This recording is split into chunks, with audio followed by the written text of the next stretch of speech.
members, please be seated. Under Government Bills and Orders, for second reading, Bill 9, Public's Right to Know Act, adjourned debate. Mr. Egan. Thank you. Are there any members looking to join debate? I see the Honourable Member for Edmonton-Whitemud has risen. Thank you, Mr. Speaker. It's a pleasure to rise on second reading of Bill 9, the Public's Right to Know Act. I've not yet had the opportunity to speak to this bill, so I look forward to the opportunity to do that tonight. I also welcome back my fellow colleagues in the House today after a short break. Hope everybody had a restful time and spent some good time in their constituencies hearing from Albertans. Interesting to see some new faces, or some old faces in new spaces, let's put it that way. And it's amazing how a new member in this House really mixes up the dynamic, right, in the House. So welcome to our new member of the Legislative Assembly, and it's a pleasure to rise and speak tonight. So I would like to, I've had the opportunity to take a look at Bill 9, the Public's Right to Know Act, as tabled by the Minister of Justice.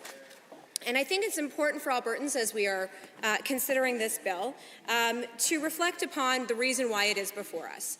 As many may know, this was part of the United Conservative Party's campaign platform commitment, a very lengthy document for those who may have had the opportunity to read it. But it included a commitment around the public's right to know, and of course we also heard this promise repeated in the speech from the throne earlier this year. Now, I think it's important when we look at what the commitment was in the campaign platform and compare it against what we see before us in Bill 9.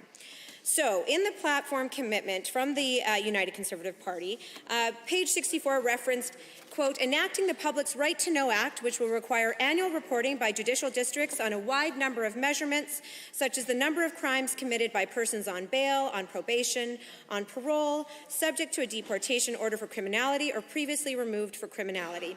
As I mentioned in the speech from the throne, we also saw reference to this piece of legislation that is before us now. The speech from the throne indicated that, quote, right to know legislation will allow more information to be shared with the public about individuals on bail, probation and parole, and criminals pending deportation.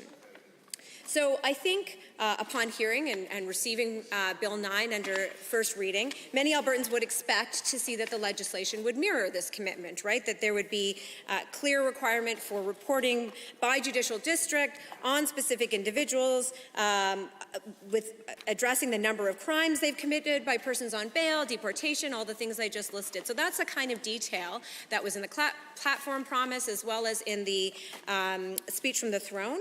And so I think perhaps, like myself, many Albertans may be surprised to actually review the contents of Bill 9 and see that it does not make such a detailed commitment. It doesn't actually commit to providing to Albertans the information that was promised in both the platform and in the speech from the throne. In fact, the key provision, for those who are following in great interest, of the Right to Know Act, it's not a very large piece of legislation. It is pretty easy to read, but unfortunately, Mr. Speaker, there's not a whole lot of content here. The key provision within this bill is Section 2, and it describes the purposes of the Act, which is to, again, increase transparency and accountability, and to help Albertans better understand the criminal justice system, and ensure that Albertans have information about the safety of their communities. That's the purpose of the bill. However, when we get to the only mandatory provision or compulsory provision of the bill, which is Section 3, it says that the minister, this is a quote, Section 3, Sub 1, the minister shall prepare a report respecting data and information relating to the criminal justice system in Alberta, including data and information in respect of the year immediately preceding the year in which the report is prepared, that the minister considers necessary or advisable to carry out the purposes of this Act. So if you're following along carefully, Mr. Speaker, the report simply requires the minister on an annual basis to prepare a report respecting, quote, data and information related to the criminal justice system. That's it. That's what it says. Data and information about the criminal justice system. Now, arguably, of course, the Minister of Justice and all ministers with their responsibilities of their ministries have the ability to publish data and information regarding the ministry that they're responsible for. It's a little bit unusual why this section's even required. Certainly, the Minister of Justice has the ability to publish all kinds of reports related to data and information from that ministry. In fact, I believe the Ministry of Justice regularly issues reports, annual reporting, reports on various issues. There's various task force and committees that come together, and the Ministry of Justice produces reports. So this actually doesn't contain any new requirement for the Minister of Justice. And in fact, I think my colleague, the member from Calgary Mountain View, really said, what is the point of this? This doesn't seem to actually, and I'm paraphrasing for her, Mr. Speaker. I'm sure if she was here, she would say that's not actually what I was saying, and she said it much more eloquently.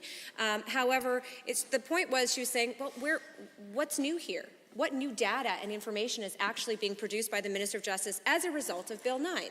And I think we would find that there is no real commitment here to any specific data. If this is about ensuring that Albertans have the right to know information about specific individuals and any bail conditions or their issues related to their deportation, that's not actually set out in this bill.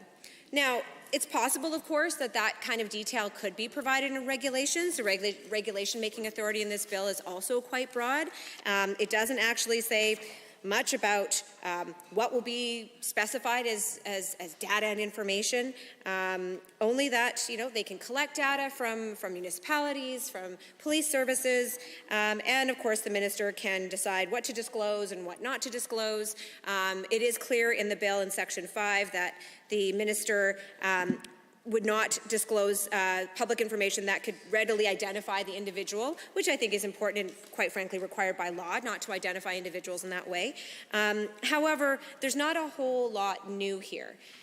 And so I think for those United Conservative Party members, and there's quite a few more this year, Mr. Speaker, I understand, than there was previously, lots of great interest in becoming a member of the party right now. And they are, I'm sorry, Mr. Speaker, the Minister of Municipal Services likes to heckle. But certainly there's a lot of those members will be looking at this platform and saying, well, where is this commitment to actually providing the information promised in that campaign platform? It's really just a very generalized ability. Now, with that said, Mr. Speaker, it is quite general. I support the idea that the Minister of Justice should be able to submit reports annually that contain data and information. I would really like it if this ministry and perhaps this entire government would focus a little bit more on data and information rather than conjecture and name calling and ideology and all the other things they're very skilled at. It would be great if this government focused a little bit more on data. And so by all means, I encourage and I generally support the notion of this bill and the idea that the Minister of Justice, please do issue reports based on data and information. And then when we're looking at those reports, I think there's a number of things that we would like to see. And I sincerely hope that when the current Minister of Justice, it's also a rotating position in this office, in this government, so we'll see who's actually going to be the one developing these regulations. But let's say the current Minister of Justice, for the sake of argument, something he also likes to do at the end of driveways, is that he actually will maybe produce reports containing data and information that actually speaks to some really key issues related to our criminal justice system. So, for example, Mr. Speaker, I'm very proud that my colleague, the member from Edmonton City Centre, has brought forward a private members bill, Bill 204, that will be before, I believe, the private members bill committee shortly, and to address the issue of collection of race-based data. That's critically important, particularly as it relates to the criminal justice system. In fact, the Alberta NDP Official Opposition Caucus conducted a months-long of consultation last year with Albertans, hundreds of Albertans, on an anti-racism policies and ideas on a number of issues, not just about the criminal justice system, although that was a key element of our consultation. But we also talked about anti-racism work in education, in healthcare, in democratic participation, in economic participation, in access to community supports.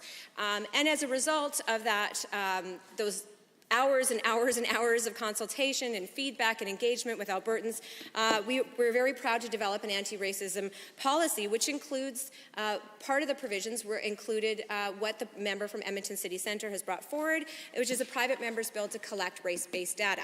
Now, that would apply to all ministries and all programs that deliver services and require them, put a positive obligation on those ministries, no matter what service they provide, no matter what programs they deliver, to actually collect race-based information. And that's important, Mr. Speaker, for a couple of reasons. One, of course, that's important to really get at the root of systemic inequality and systemic racism, because that very much underlies many of our systems and programs in our province, and Alberta is not unique. It applies that there's systemic racism that exists in many institutions, but our criminal justice system is a key one. So it's important to collect that information to be able to identify, for example, overrepresentation of certain racialized groups, perhaps of Black Albertans, of Indigenous Albertans, persons of color, to identify where they may be accessing services more, where they may be subject to things such as the criminal justice system more. So collecting that data is important to identify systemic racism, but it's also critically important to address it.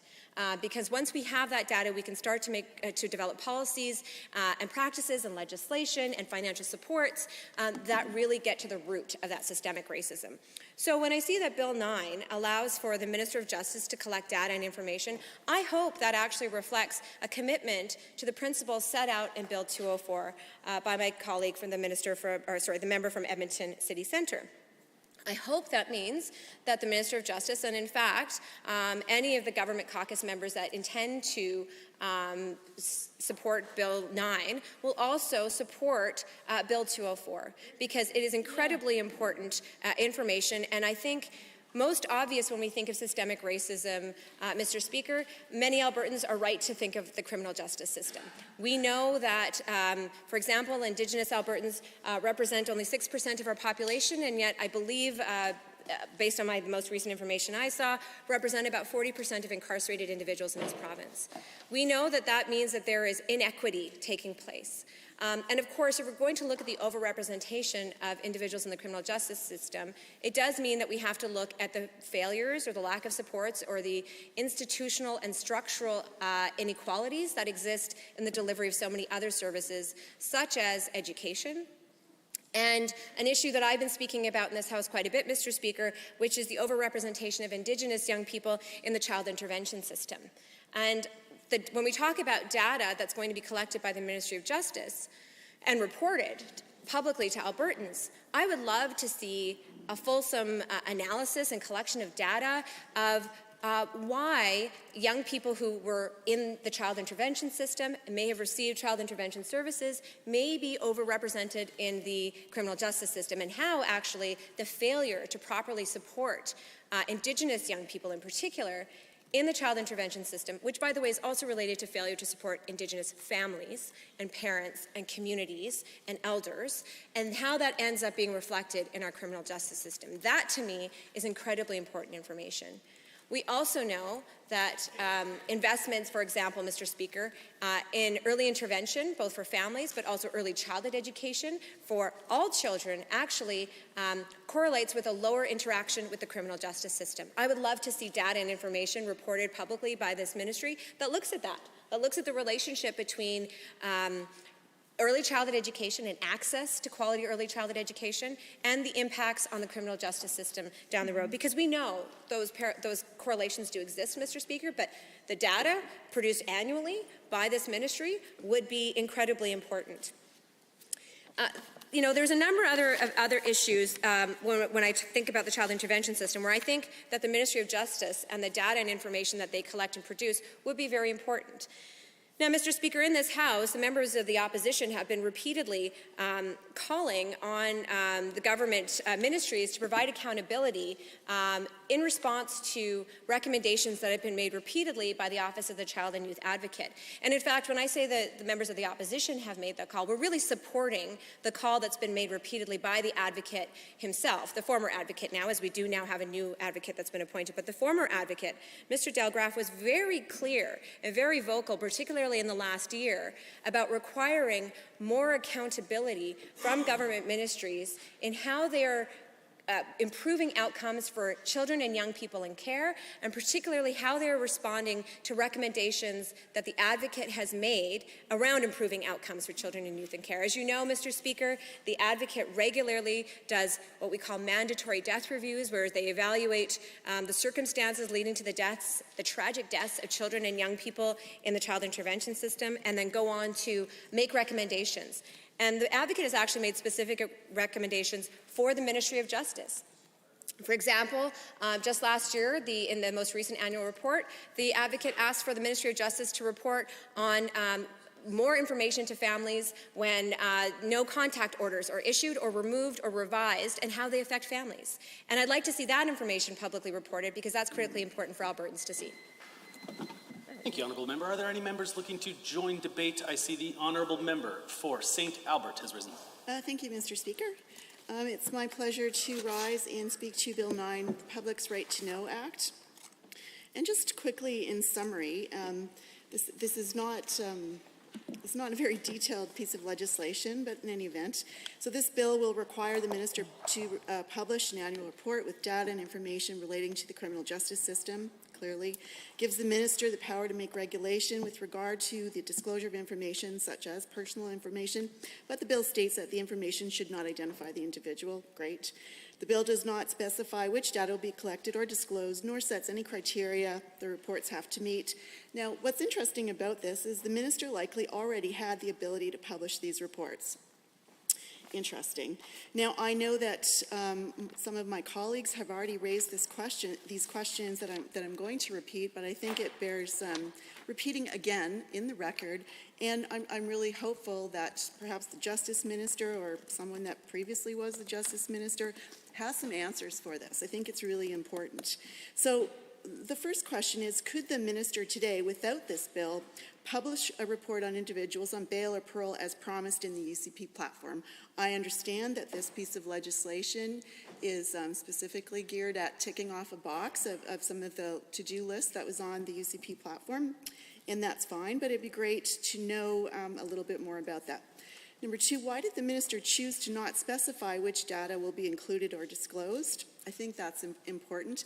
I know we tend to hear in this place, not to worry, it'll all come out in the regulation. Well, I think if Albertans had any level of trust with this government, it wouldn't be such a problem. But, it has not been the experience of Albertans to be able to trust the word of this government. They will say one thing and do another. The example that I always go to, because it was just so glaring and happened so quickly after the election, is I can remember the now Premier promising or actually making fun of somebody on this side for suggesting that the UCP would immediately de-index benefits like AISH. Making fun of us, actually. Wild. And then that was one of the first things that happened with an omnibus bill. Not to mention some of the really, nasty things that were said. It's not a big deal, don't worry about it. Now, I will give them some credit.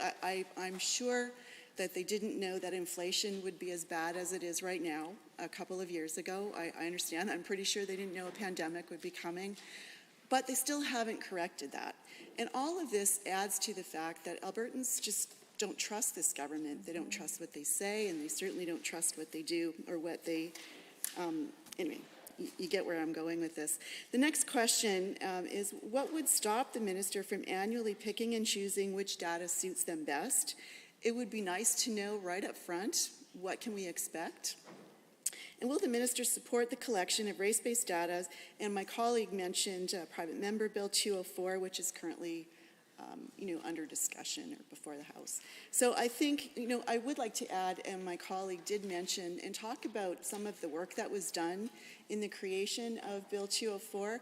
I wasn't able to attend all of the consultations, but I did attend one that was specifically geared at, and I thought it was really quite interesting, but it was specifically geared at people with disabilities as it relates to this topic. And I can remember thinking to myself, I didn't really understand, I couldn't really envision sort of how many people this would attract or why this would be top of mind for them, but it was. And they had so many things to say, and what it taught me is that is the real value of consultation, is when you do things, even if you're not sure of what people are going to have to add, is that you do all of the work. And my colleague from Edmonton City Centre has certainly done that. and has certainly continued to be an advocate for some of the things he's asking for in this bill. In any event, one of the things, just the name of this particular piece of legislation, I always find the choice of titles quite interesting. The public's right to know. Well, I think there's a lot of things that the public have a right to know, and I don't think they're all covered in this particular piece of legislation. You know, this legislation does very little to address the priorities of Albertans, and when I think about some of the issues around justice, I think about some of the things that have very, very clearly come out. One of those being the changes that are being proposed around policing and law enforcement. I think municipalities have been very, very clear that this is not something they want to change right now. They're happy with the way things are with the RCMP. And in fact, I think they've been quite specific about saying, if you're going to invest some time and money, that's not where to invest the time and money. But of course, Mr. Speaker, as we've seen time and time again, this government always acts as if they know better. They know better than the municipalities, who are actually far closer to their constituents than this government is. It also does very little to address key issues. It certainly doesn't restore the Victims of Crime Fund. I can remember, I think it was in 2020, when the changes were made, all of the things that we talked about that could potentially happen, and sadly I think we've seen a lot of those changes happen. So earlier this morning we had a meeting of public accounts, and not that it relates to this piece of legislation, but there was a phrase in one of the reports, the annual report for municipal affairs, strangely enough, and it talked about their approach to managing COVID-19, and the phrase that they used was, it was a whole of society approach to address COVID-19. And of course, just that phrase just makes you think about what that looks like, a whole of society approach. It wasn't sort of targeted here and then targeted there, trying to patch little holes.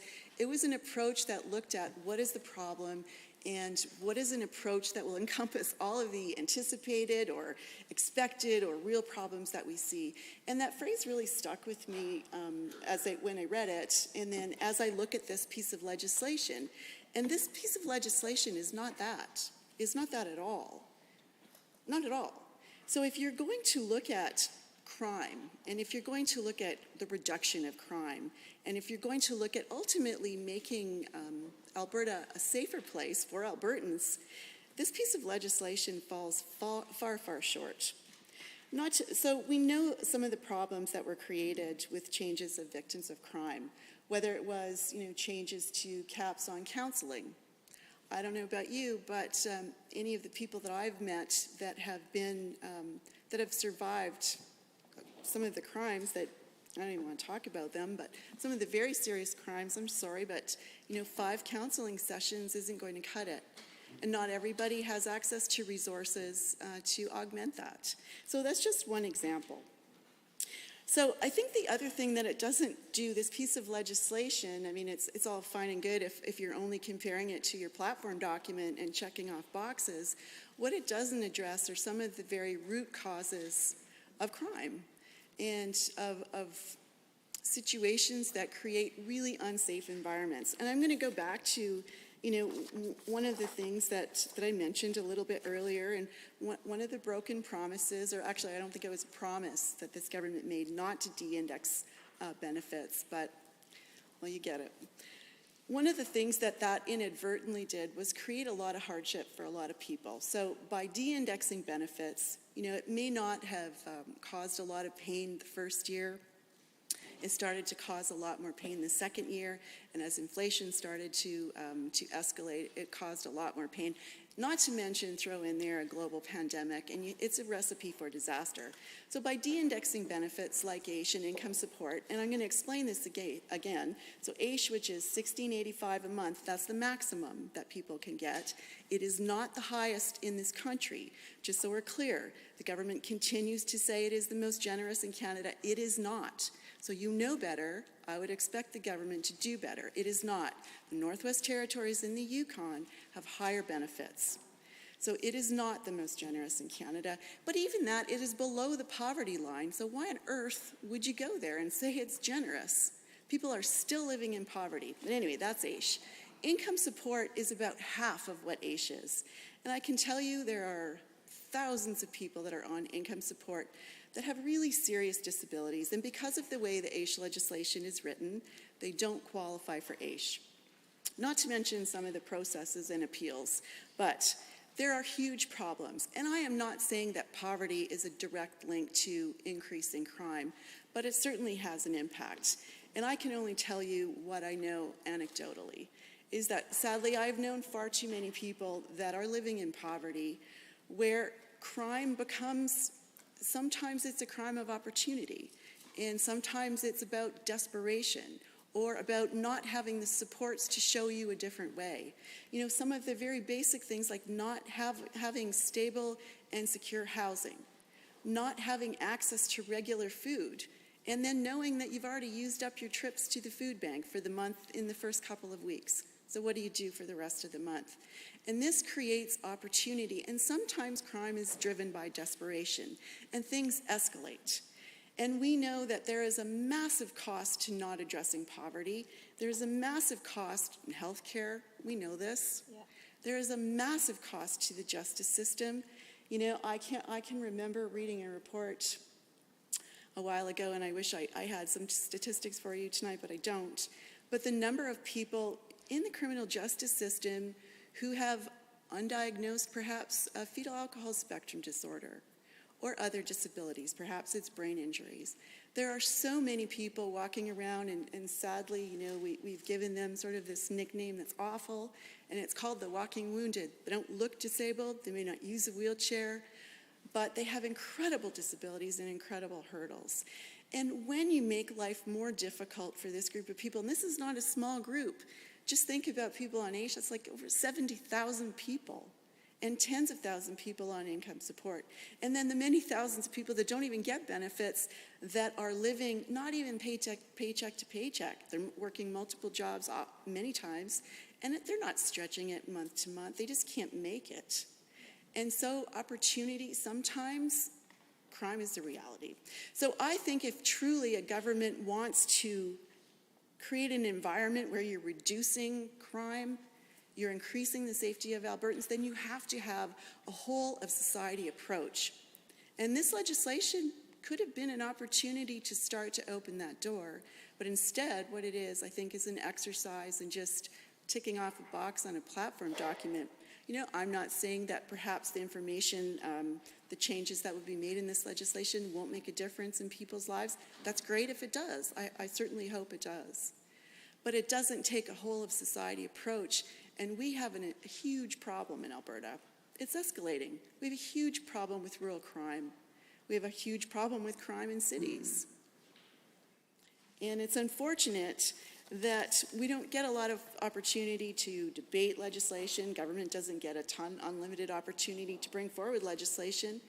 I would hope that every opportunity would be used as best as it can for a whole of society approach to address a very real problem.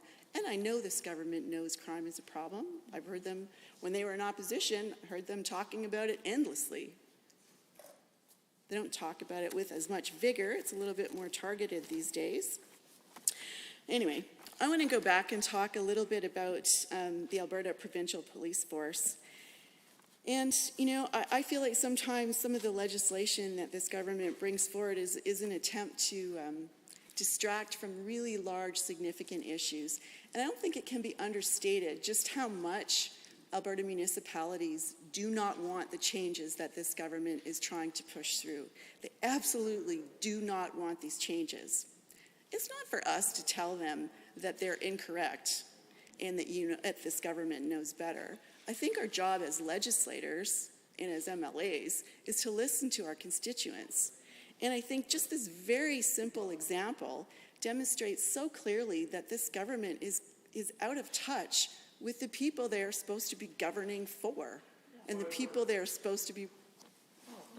Point of order has been called. I see the Honourable Minister. It should be fine. This, but I got to call a point of order under 23B. This speaks to matters other than the question under discussion. No, listen, I'm not suggesting in any way that the honourable member's debate wasn't scintillating and important, because it was both scintillating and important.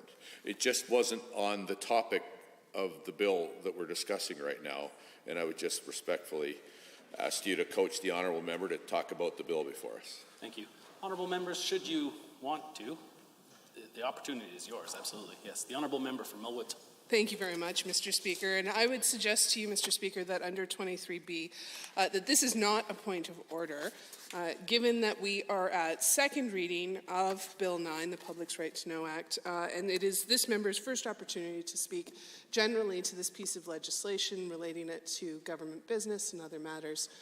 I do not think there is a point of order here, and I agree that the remarks were scintillating and relevant and interesting.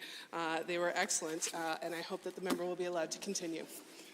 I'm not sure the Honourable Minister necessarily called them relevant, given this point of order. However, what I will say is that this is the Honourable Member for St. Albert's first opportunity to speak on this at second reading. And so I believe that historically there's been a little bit of a bigger berth with regards to what is spoken in here on second reading. And I would invite the Honourable Member for St. Albert to please continue with her comments. Thank you. Thank you, Mr. Speaker. Well, perhaps if it was a better piece of legislation, they'd be more, relevant things to talk about.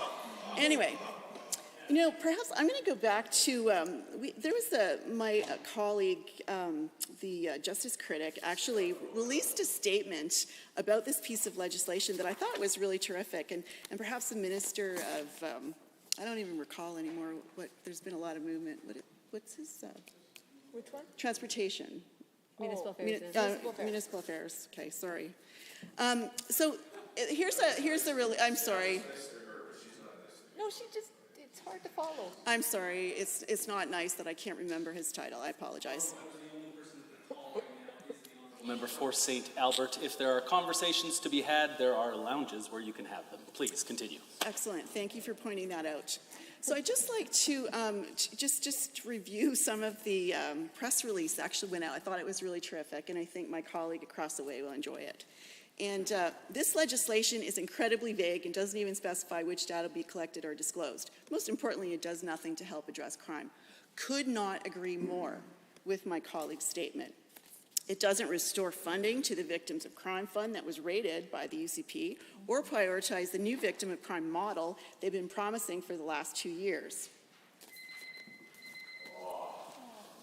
That surprised me. I see the Honourable Member for Tabor Warner, I believe, has caught my eye.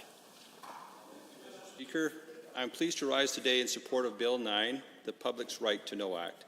First, I want to thank the Minister for all those involved for bringing this important bill forward. I know that many people are concerned about crime in their communities.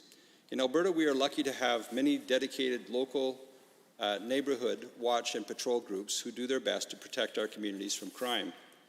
But the challenges with crime in rural Alberta are different than those in urban centres. Protecting our rural communities from crime is more of a difficult task. Local police are often set up in urban areas, but are tasked to cover large swaths of surrounding rural communities, and it can take them a while to get there once dispatched. Mr. Speaker, in 2019, the former Minister of Justice toured rural Alberta and talked to a number of citizens in our rural communities. During this tour, the common feedback from the individuals in rural communities were their concerns with increasing rural crime. These individuals expressed the need for more information on crimes in their communities. This bill is a result of this engagement and fulfills yet another platform commitment from our government. This legislation would make currently available metrics, such as police-based crime data, reportable annually. It will require the government to table a report on these metrics in the legislature and publish them on the Government of Alberta website. This legislation will be the first of its kind in Canada and will bring consistency in timing and a more user-friendly approach to crime statistics for all Albertans. This government believes that people have a right to know what's going on in their communities. Readily available justice statistics can help improve public safety by giving Albertans the ability to make informed decisions about protecting themselves and their communities. This will help Albertans to better understand what is going on in their communities and support effective crime-fighting initiatives with evidence-based decisions for better outcomes and safer communities. Improving access to crime data will help communities and groups like Alberta Citizens on Patrol to understand what is going on in their communities in order for them to make decisions on patrols and volunteer efforts that would best serve them. Mr. Speaker, there are also provisions in this legislation that enable the government to obtain and publish additional data through information sharing agreements with the federal government, other provinces and territories, municipalities, and police services, among others. Additional metrics can be reported as they become available in future. In terms of cost, while there may be costs for the technology used to report the metrics and our staff to collect and publish the information, these can be covered by the minister's existing budget. Giving the public access to information on crime statistics that they need without any additional cost makes this bill a no-brainer. In conclusion, Mr. Speaker, this is a bill that provides Albertans transparency when it comes to crime data. It provides local groups, communities, and police the opportunity to adjust operations to make their communities safer, and it comes with no additional cost to government. For all these reasons, I will be supporting this bill and encourage all members in this House to do the same. Thank you, Mr. Speaker. Good job. Thank you, honourable member. Are there any members wishing to join the debate? I see the honourable member for Edmonton-McClung has risen. Thank you, Mr. Speaker. Pleased to rise this evening to speak about Bill 9, the Public's Right to Know Act. And I know that some of my colleagues who have risen before me this evening have covered a lot of ground in a short amount of time and have eloquently spoken to the bill. So I hope to shed some light using some of my own perspectives and experience where I've come upon some past work and volunteer work in the criminal justice system that I reflect upon now when I look at Bill 9 and what it attempts to accomplish and what it shows me, Mr. Speaker, is that the government is simply trying to beat their chest and say, look, we're tough on crime. It speaks to, as others across the floor have talked to us this evening about rural crime and how fearful people are in rural Alberta about criminal activity where they feel more at risk and vulnerable because of the distances involved and time and response involved. But really, this seems to be simply a shout-out, an electoral platform opportunity to say, look, we're tough on crime because we are naming those categories of people who are going through the perennial revolving door of the justice system, as they like to say. Well, Mr. Speaker, that revolving door is something that unfortunately has been ongoing for a long, long time. And the reason for that, in my view, in many ways, is that the criminal justice system, justice departments, Solicitor General Department, but particularly justice in itself, has been underfunded, not only in this province, but right across the country in every provincial and federal jurisdiction.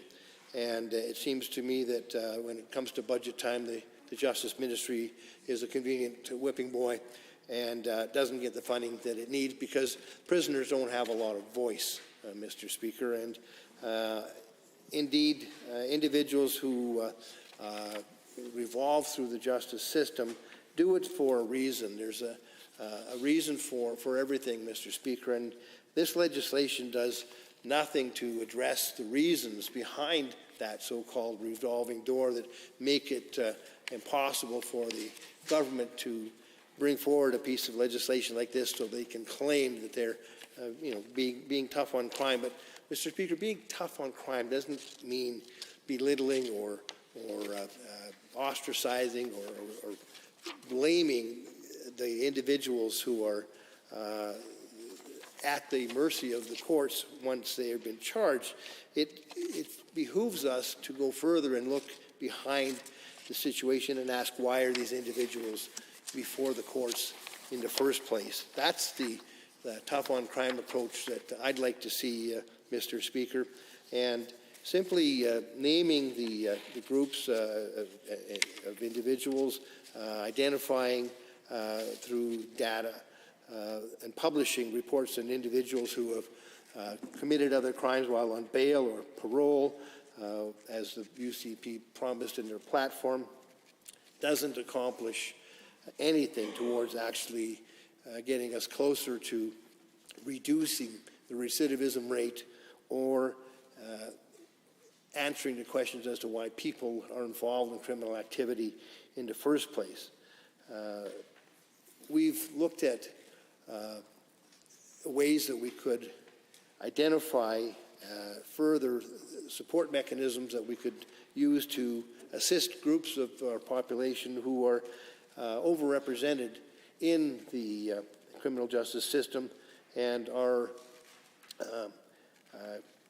Bill 204, the Minister for Edmonton City Centre brought forward, which is currently before the House, purports to collect race-based data, which would be used to justify further supports for identifiable groups who are going through that revolving door on a regular basis, to identify indeed root causes to the criminal activity, looking at, if I might say so, the social determinants of crime, social determinants of being on the margins of your society, and not simply to boast that we're getting tough on crime, but actually do something about it that is meaningful and that heals the issues that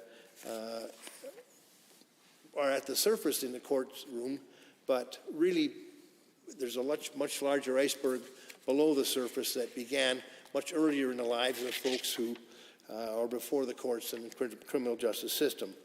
I mentioned when I first began speaking this evening, Mr.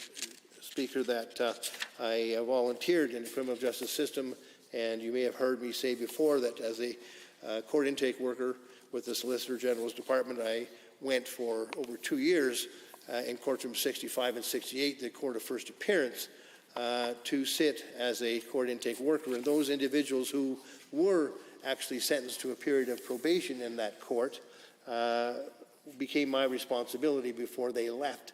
It was my responsibility to have them sign their probation orders and assign them to a probation office. Sometimes the individual was incarcerated, and there I found them in city cells and was able to do that work and before they took off. But it was a game of cat and mouse sometimes to get the notice from the judge with a wink and a nod that he was about to pronounce a sentence of probation, so that I would be able to intercede and make sure the individual didn't leave before he indeed or she indeed got past me and into the public domain again. Otherwise, they would have to be rearrested and come before the courts for breaching probation.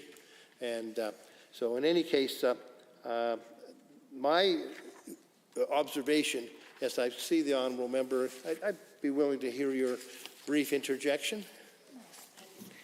Thank you to the member for Edmonton McClung for recognizing me tonight.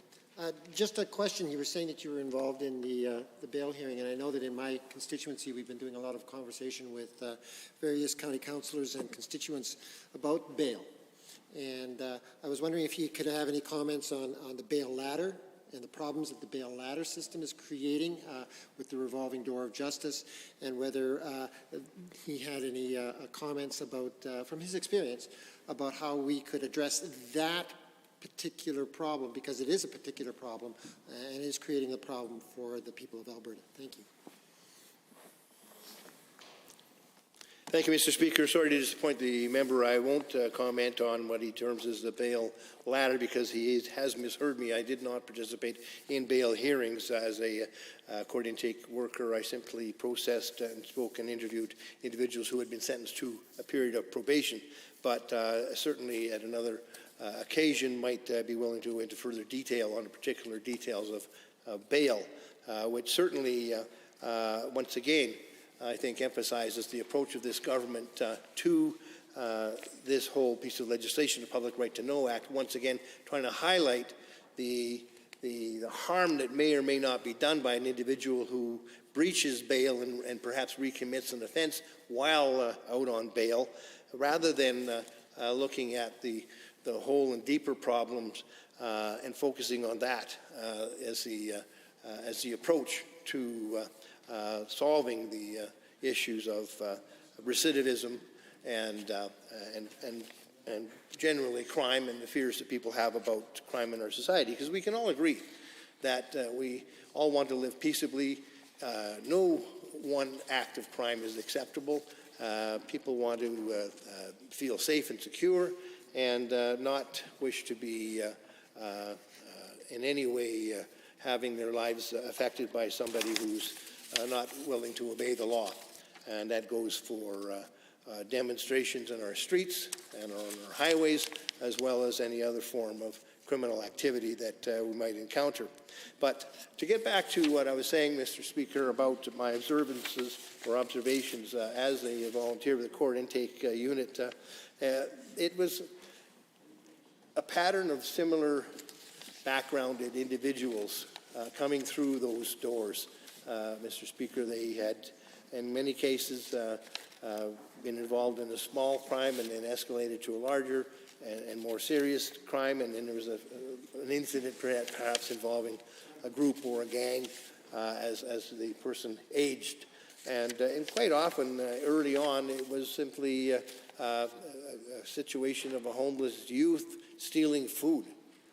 And rather than being fully represented with their own lawyer, because they didn't have one, duty counsel would have met with them briefly to go over the summary of facts, and quite often had to battle with the individual over their plea, because many of them, the first time they've been in the court system, were simply listening to others they've been incarcerated with in remand, and would say, look, I just want to plead guilty and get it over with. And that, of course, starts a criminal record and elevates that individual from a system of juvenile punishment to the criminal justice system, and of course stigmatizes that person for the rest of their life.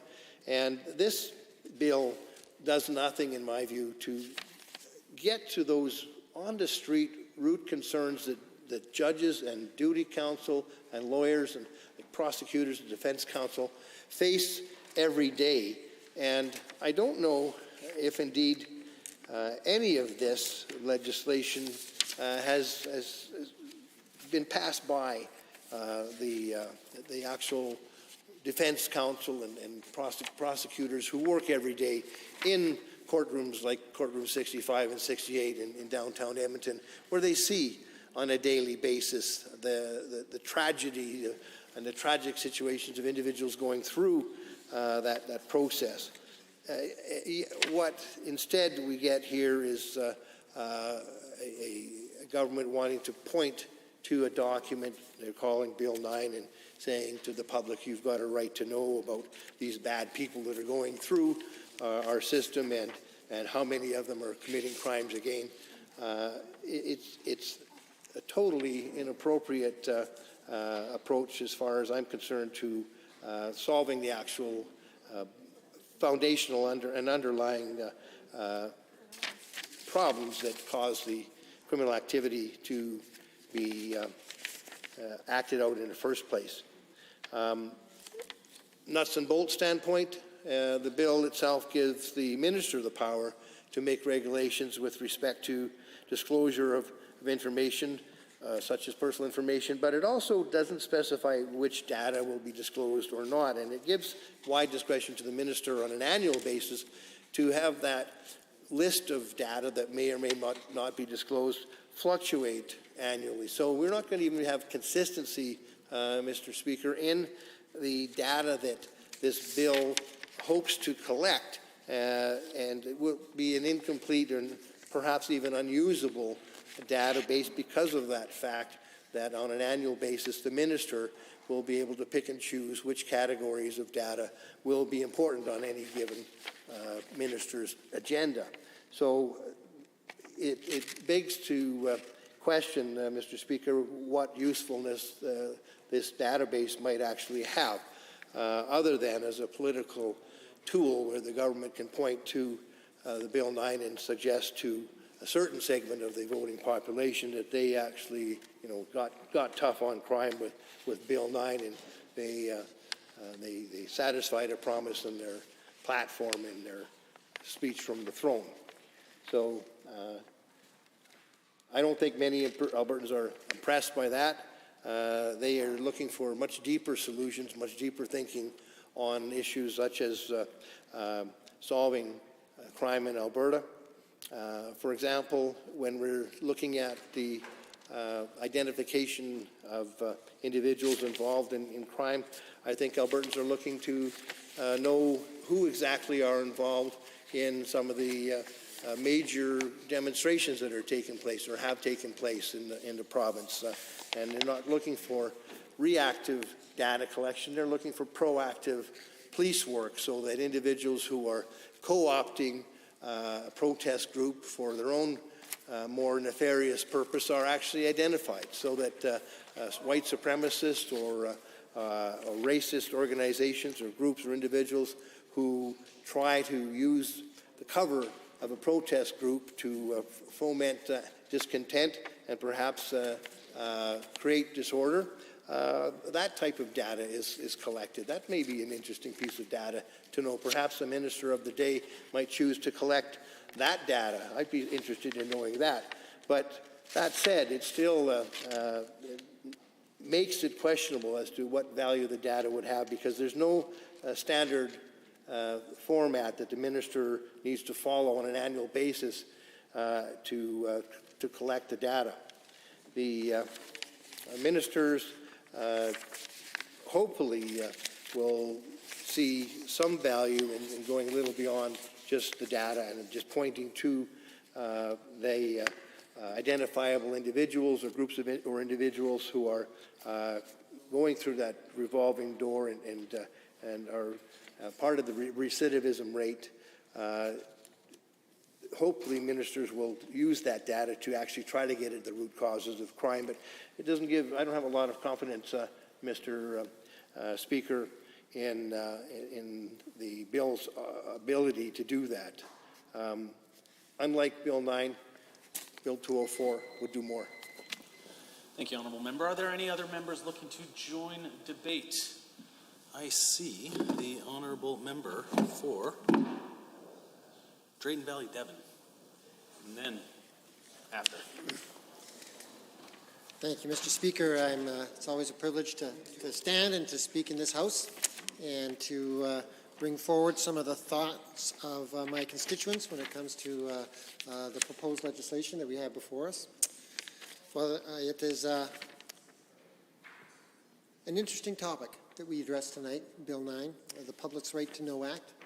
I kind of like the title because it reminds me of the fact that understanding, as a former teacher, understanding always starts with knowledge. If you want to understand a situation, if you want to, and I don't care what the situation is, if you want to understand something, you first have to have the data, you first have to have the knowledge to be able to make a sound decision. And it's once you have understanding based on knowledge that you then can make decisions that will allow for a productive action of some sort. And I believe that to agree in a small way, I think all of us understand that we've got issues within our justice system that need to be addressed. And it's a very complex puzzle. People are complex. Why we act the way we act and the things that we do in life, the decisions that we make, they're complex things. They're a product of our past, of our family life, of the situations that we find ourselves in, whether we have a job, whether we don't have a job. It's a very complex issue, and so our justice system and how we deal with it is going to be, and the answers are going to be complex as well. And so today we're looking at Bill 9, the Public's Right to Know Act, and I think this is a small piece of the puzzle that puts us in a movement in the right direction. In Section 3 it says the minister shall prepare a report respecting data and information relating to the criminal justice system in Alberta. And I think that's a wise thing to do. Let's have a report. Let's bring it forward and into the legislature, as it says in the publications report in Section 6 of the Act. The minister shall lay a copy of a report before the Legislative Assembly. So we're asking the minister to bring forward a report, and that report is going to be collected from a wide range of sources. It could come from the federal government. It could come from other departments or branches within the government. It could come from the provincial court, or the Court of Queen's Bench, the Court of Appeal. This data and this information could come from another province or another territory. It could come from a council band. It could come from a police service as defined under the Police Act. So we're going to be looking at a wide range of sources, which I think is wise, to build a database that's going to help us to be able to address how we move forward in our justice system in Alberta. And for the purpose of preparing and publishing a report, the Minister may collect and use data and information, including personal information, and subject to the regulations, disclose data and information, including personal information. So once we've collected that data, it now needs to be able to be published, to be able to be used by the justice system, by the Ministry of Justice, by the police departments across this province. So I'm looking at this and I'm going, this may not be the be-all and the end-all for solving the problems of our justice system, but it's at least a step in the right direction. And yeah, I would agree with the members that have stood up in the opposite side of the House and agree that you know, there's a lot of things that we could be looking at when it comes to our justice system. But I'm not sure that because we're not looking at the whole wide range of the issues in the justice system, but narrowing it down to one specific thing, that it means that this bill isn't worthy of support. It's narrow. It brings it down to one particular little piece of the puzzle when it comes down to our justice system. And, you know, I would agree with the honourable member from Edmonton-McClung. Maybe I did misunderstand you earlier when you were talking about being involved in the bail. But I know that we've spent a significant amount of time in my constituency talking with staff sergeants from Drayton Valley, from Devon. We've met with rural crime people. We've been talking about, well, what is it that we can do? Because, you know, the people in my constituency, when they look at the problems that they're facing in a rural context, where they're trying to protect the property, where they're trying to make sure that their children and their families are safe from people coming in the middle of the night at 2 o'clock in the morning, breaking down garage doors, stealing gas, stealing vehicles. They're looking at trying to find a way to protect their families and their livelihoods and their property. And what they really want is they want to be able to hold the people that are doing this accountable for the actions from which they are breaking the law. If they're breaking the law, then they want them to be held accountable. And that's not wrong. That seems pretty reasonable to me. And so we've had the discussions about the bail crown. For instance, yeah, you brought up the issue on the other side of the House that perhaps we could be looking at other areas that we need to fund more or less as we go forward. A fine conversation to have. One of the things I would suggest that in my conversations with the staff sergeants in my constituency is that perhaps we need to look at funding more for the bail crown office. It's not always open. It's not open 24 hours.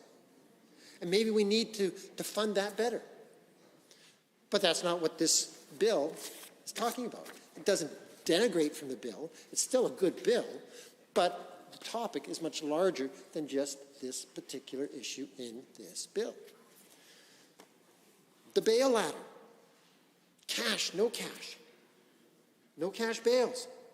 When the person does not live up to their bail expectations on a no cash bail, nobody is now necessarily pushing them into the cash bail system or collecting on the cash system. And so the bail has begun to become it's not solving the problem, not helping to create or solve the problem. It's actually adding to the problem by that revolving door. And we need to look at the cash, no cash bail system. Don't you think it would be wise for all of our judges and our Crown prosecutors and the defense attorneys to actually look at the bail package that's come before them and maybe seeing whether this person is a first-time offender or whether this is the 6th or 26th or 46th time that they've come before the courts? That seems to me to be another piece of the little puzzle. So I don't have a problem. Matter of fact, I think this is a good step forward. This bill helps us to start to gather data so that we can help to understand the problem, so that we can move forward and have a better system of justice. And so Bill 9 will have my support. Thank you, Mr. Speaker. Thank you, Honourable Member. Prior to seeing the next member, I would just remind all members in the legislature to please turn your electronic devices to silent. I see the Honourable Member for Edmonton Decorah. Well, thank you, Mr. Speaker. I appreciate the opportunity here this evening to add some of my first thoughts here on Bill 9, the Public's Right to Know Act. And, I will actually thank the member for Drayton Valley Devon and the member for Carson Tabor Warner for jumping up and participating in this discussion on this bill. Because actually, some of your comments segue perfectly into what I want to talk about around Bill 9. We talked about the title, Public's Right to Know, and I would agree, the public has a right to know information that concerns them just about on any subject, whether it be property rights or the justice system or labor laws, things like that. But yet, it's funny because you know how I've mentioned, Mr. Speaker, there's times when you see language printed and what's being said, what's being done, sometimes they don't mesh up, they tend to butt heads again. And so when we talk about the public's right to know, yet we've seen moves by this government to stifle the public's right to know. The most recent example of that is the report on insurance. Delaying getting that out. Public's right to know. So, but that's not really what I want to focus on here in my comments here today. Is just, again, when we start digging into the language, things aren't quite adding up. So I want to focus my comments here this evening on some of the language that the member for Drayton Valley Devon was talking about around, we'll start on page 2 under report in section 3 sub 1. The minister shall prepare a report. I like that word shall. And it's funny because, of course, as everybody knows, I had that bit of an exchange, shall we say, with the former Justice Minister about those 3 words of may, will, and shall. Not all 3 of them are the same. I'm very, very firm on that position. So, reading through the legislation, as you mentioned, it was a little bit short, but that's okay. It's a quicker read that way. Love seeing that word shall right out of the gate because that means it's going to happen. And that is the type of language as legislators we should be putting forward. So there's never any guesswork. So, we're preparing that report, respecting the data and information relating to the criminal justice system. Great, I'm completely on board with that. And then we get down to agreements. Of course, the member was mentioning about all the different areas that we can get information of. Here's the hitch. Right in number 4, for the purposes of preparing the report, the minister may enter into an agreement.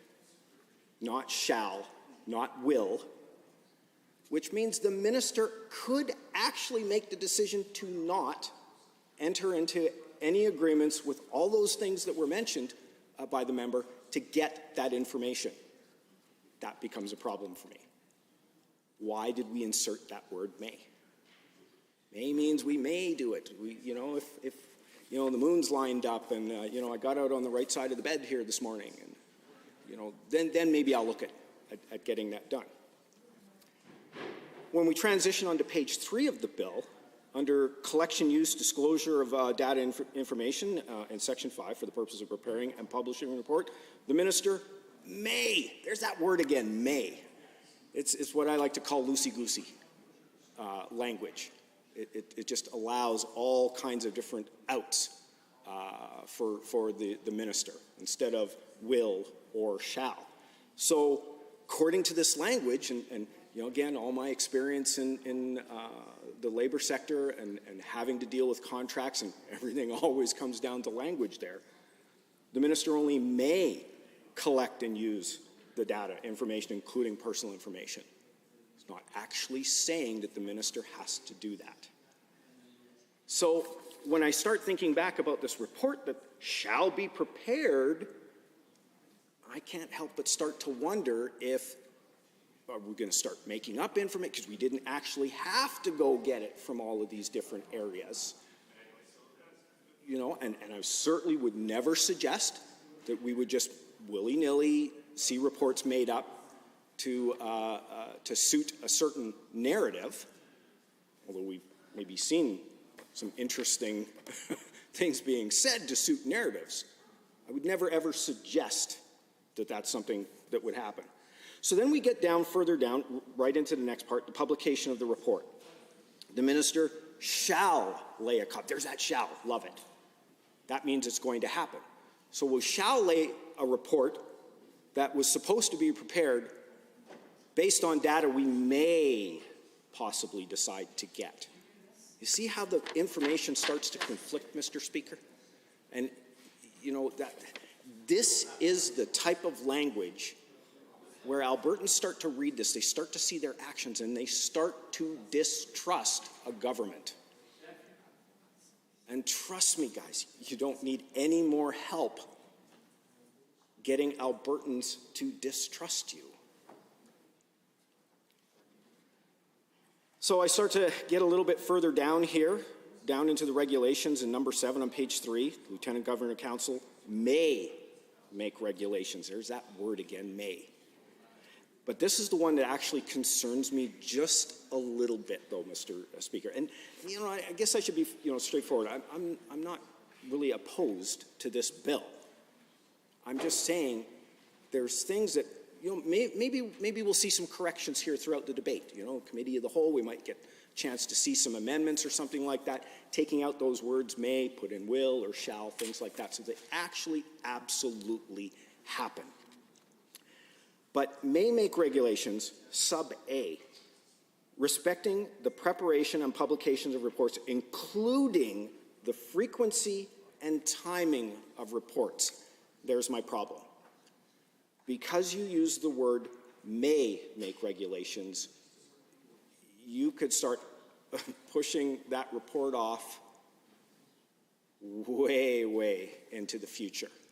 And again, as I started with my opening comments around suppressing some of the information, like we'd seen with the insurance report, like we've seen, my colleague from Edmonton Whitemud has talked about that report, that it seemed to take a while to get out.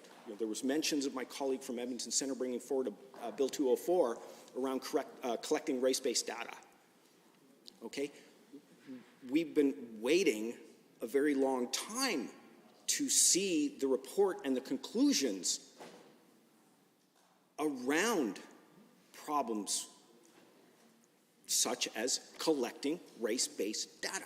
Why did it take so long just to say that that was in the report? So when I look at that, that really does cause me a moment of pause. Not enough to not support the bill. As I said, in general, I don't necessarily have a problem with it, but we could be doing better. This leaves a lot up to the regulation ends of things.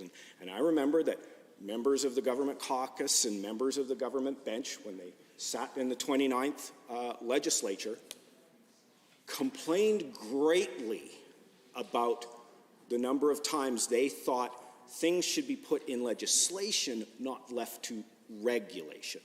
So it's funny how things have turned around again, conflicting information. I've consistently and persistently seen that throughout the course of the 30th legislature. And so there are opportunities here with which to potentially strengthen Bill 9 if the government chose to do that. I mean, I keep hearing this narrative about, we're going to work hard to rebuild the trust of Albertans. Not with language that's, as I said, the loosey-goosey language is contained in Bill 9. Because it allows too much leeway for things to either not happen or perhaps maybe even be manipulated a little bit. So, if you really do truly believe that Albertans deserve, that right to know, just like in the title of Bill 9, it's not enough to be able to just talk the walk, you need to walk it as well. And so, again, going right back to my initial opening comments around suppressing information, suppressing reports. I mean, it was interesting. I think back to the Allen report that was delayed 3 different times at a cost to Albertans. We just kept allowing this to go on and on. You get the report, you do your review right now, quickly, ASAP, and get it out the door so that people get to see it. If you do truly believe in the public's right to know. So my hope is that, throughout the discussion, we might get the opportunity to see some of those things. I did catch some of my colleagues talking about the government's, I guess, direction to explore its own provincial police force.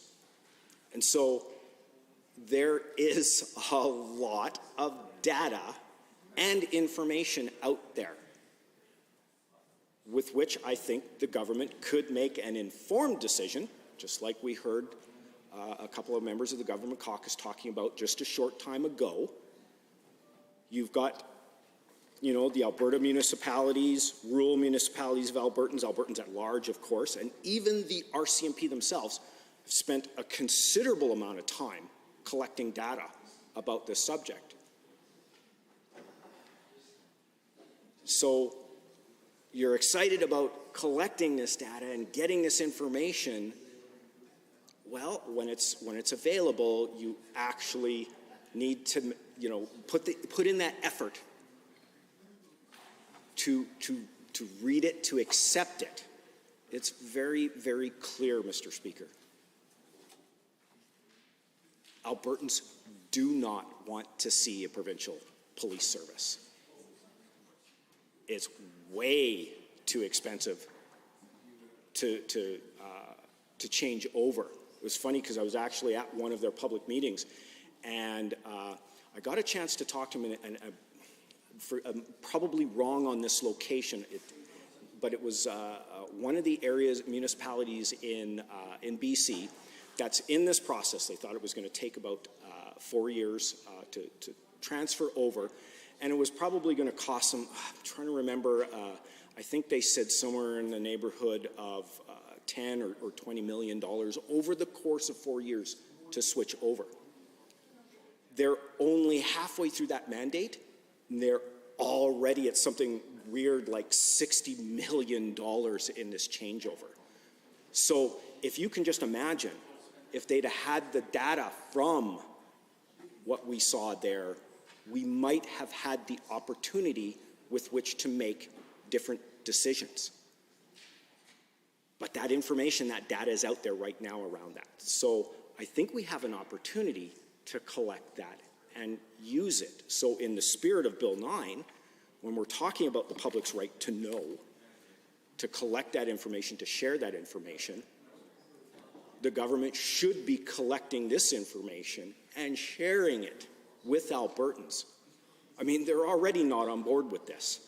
And likely if they get to read all of these figures, they'll be even less on board. And maybe some of the folks that were before might be switching their minds. But you pair that with the loose language that's contained in Bill 9, with the use of may. Let's get rid of those. Let's start using will and shall and actually commit, if you do actually believe that the public has a right to know this information, actually commit to not only collecting it, and I'd like to see that data collected from all of these sources that are mentioned in here. Other department, branch, agency of government of Alberta, great. Provincial Court of Queen's Bench and Court of Appeal, absolutely. Government of Canada, the government of another province or territory, municipality, council band, police service, absolutely. Let's get all of it. Not maybe just necessarily the ones that we like to see or hear because it fits into our narrative. Sometimes the best decisions you can make is when you have information maybe doesn't necessarily make you feel comfortable. And we have a real opportunity here, but again, it doesn't absolutely allow us to go and get the data from that area. Could it potentially be a bunch of work? Absolutely it is. But that is the best information that you should be getting. So again, I'm not opposed to it. I'll have to be supporting it, but we can do better. Thank you, Honourable Member. Are there any members looking to join debate? Seeing none, I am prepared to ask the question, noting that the opportunity to close debate has been waived. The Honourable Minister of Justice and Solicitor General has moved second reading of Bill 9, Public's Right to Know Act. Does the Assembly agree to the motion for second reading? All those in favour, please say aye. Aye. Any opposed, please say no. That is carried and so ordered. Bill 9, Public's Right to Know Act is now read a second time. Under Government Bills and Orders for second reading, Bill 12, Trustee Act, Honourable Mr. Shandro.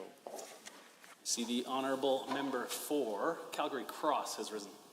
Thank you very much, Mr. Speaker. It's a pleasure to rise this evening on behalf of the Minister of Justice and Solicitor General to move second reading of Bill 12, the Trustee Act. This bill is about making it more efficient to manage trusts and lessen the need for Albertans to go to court. It also reflects the government's work to continue to reform legislation to better meet the needs of Albertans. The new Trustee Act follows the Uniform Trustee Act proposed by the Uniform Law Conference of Canada. This internationally respected organization, Mr. Speaker, provides an independent analysis and recommendations for harmonization of laws in Canada. The Alberta Law Reform Institute has also recommended that Alberta update its trustee legislation by adopting the Uniform Trustee Act with some variations. The government reviewed the recommendations and adopted them with some variations. Mr. Speaker, we used the recommendations to inform our work about the changes before the House tonight. We also extensively consulted with stakeholders on the proposed legislation, and there is widespread support for these changes. This is especially true of the Society of Trust and Estate Practitioners, charities, members of the legal profession, and experts in trusts who are supportive of the new act. The current Trustee Act is significantly outdated and is based on mid-Victorian era legislation. The need for reform is clear. In addition, Mr. Speaker, the current Trustee Act is mainly concerned with trusts under wills. However, as the years have evolved, so have trusts. They have been adapted in modern business and apply to an increasingly broad range of property.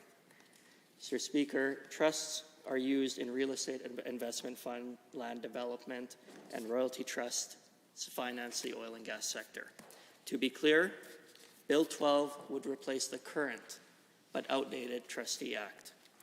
This new Trustee Act would clarify the trustees' roles and their administrative powers, outline specific processes so that, in many instances, trustees and beneficiaries do not need to go to court, set out provisions to support an improved day-to-day functioning of trusts, and provide a basis for trusts that do not have extensive terms or do not cover off all the situations the provisions apply to, while making sure that people can still set their own terms if they need to.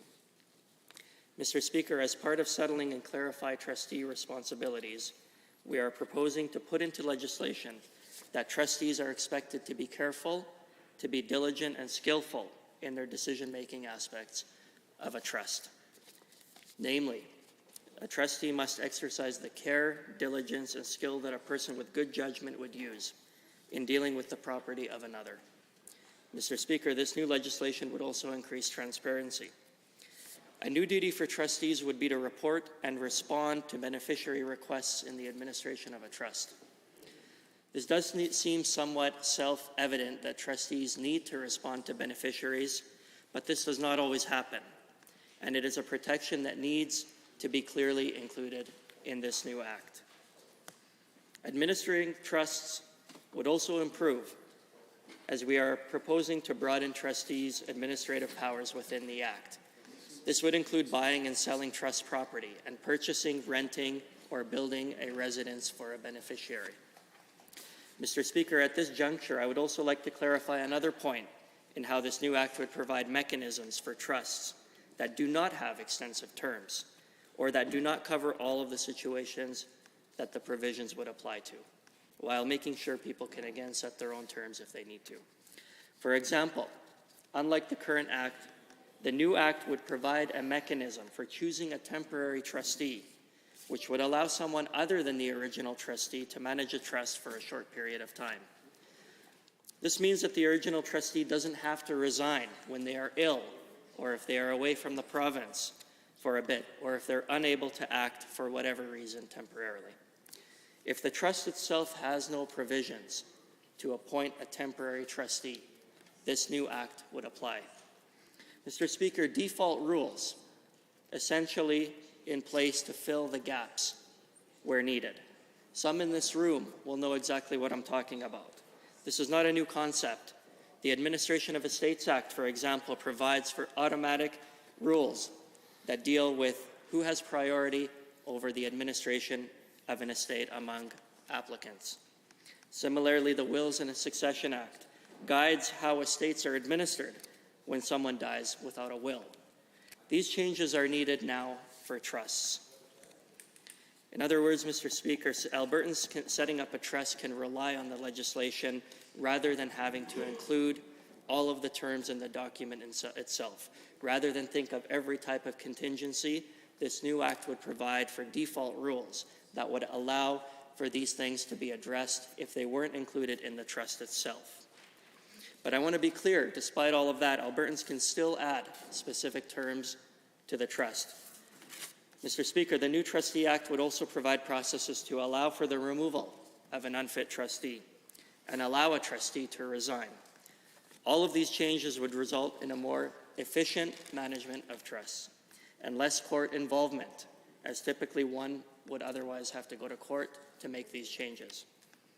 Ultimately, this would let trustees better serve beneficiaries and better manage trusts.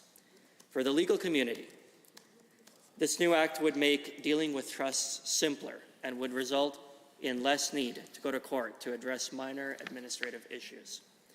For trusts and estate organizations, such as a Society of Trust and Estate Practitioners, the new Act would clarify and set out the responsibilities and the duties of trustees.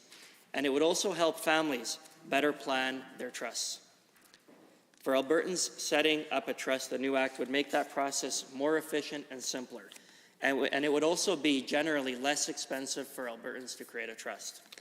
This is because the new Trustee Act would reduce the legal and other costs and the complexities by lessening the number of matters that may be included in a document. And for beneficiaries, Mr. Speaker, the new legislation would strengthen their protections. It would reduce their costs, and it would minimize the need to go to court for every single minor matter. Charities would also benefit from the new proposed changes. This means that the new Act contains provisions to allow for varying charitable trusts. This saves these charitable trusts from failing by making it easier for the court to apply the trust to a similar purpose when the original purpose fails. The court could also modify the purpose of a charitable trust even if the original purpose has not failed. For example, an Albertan may create a trust to provide for scholarships, which are usually based on academic standing.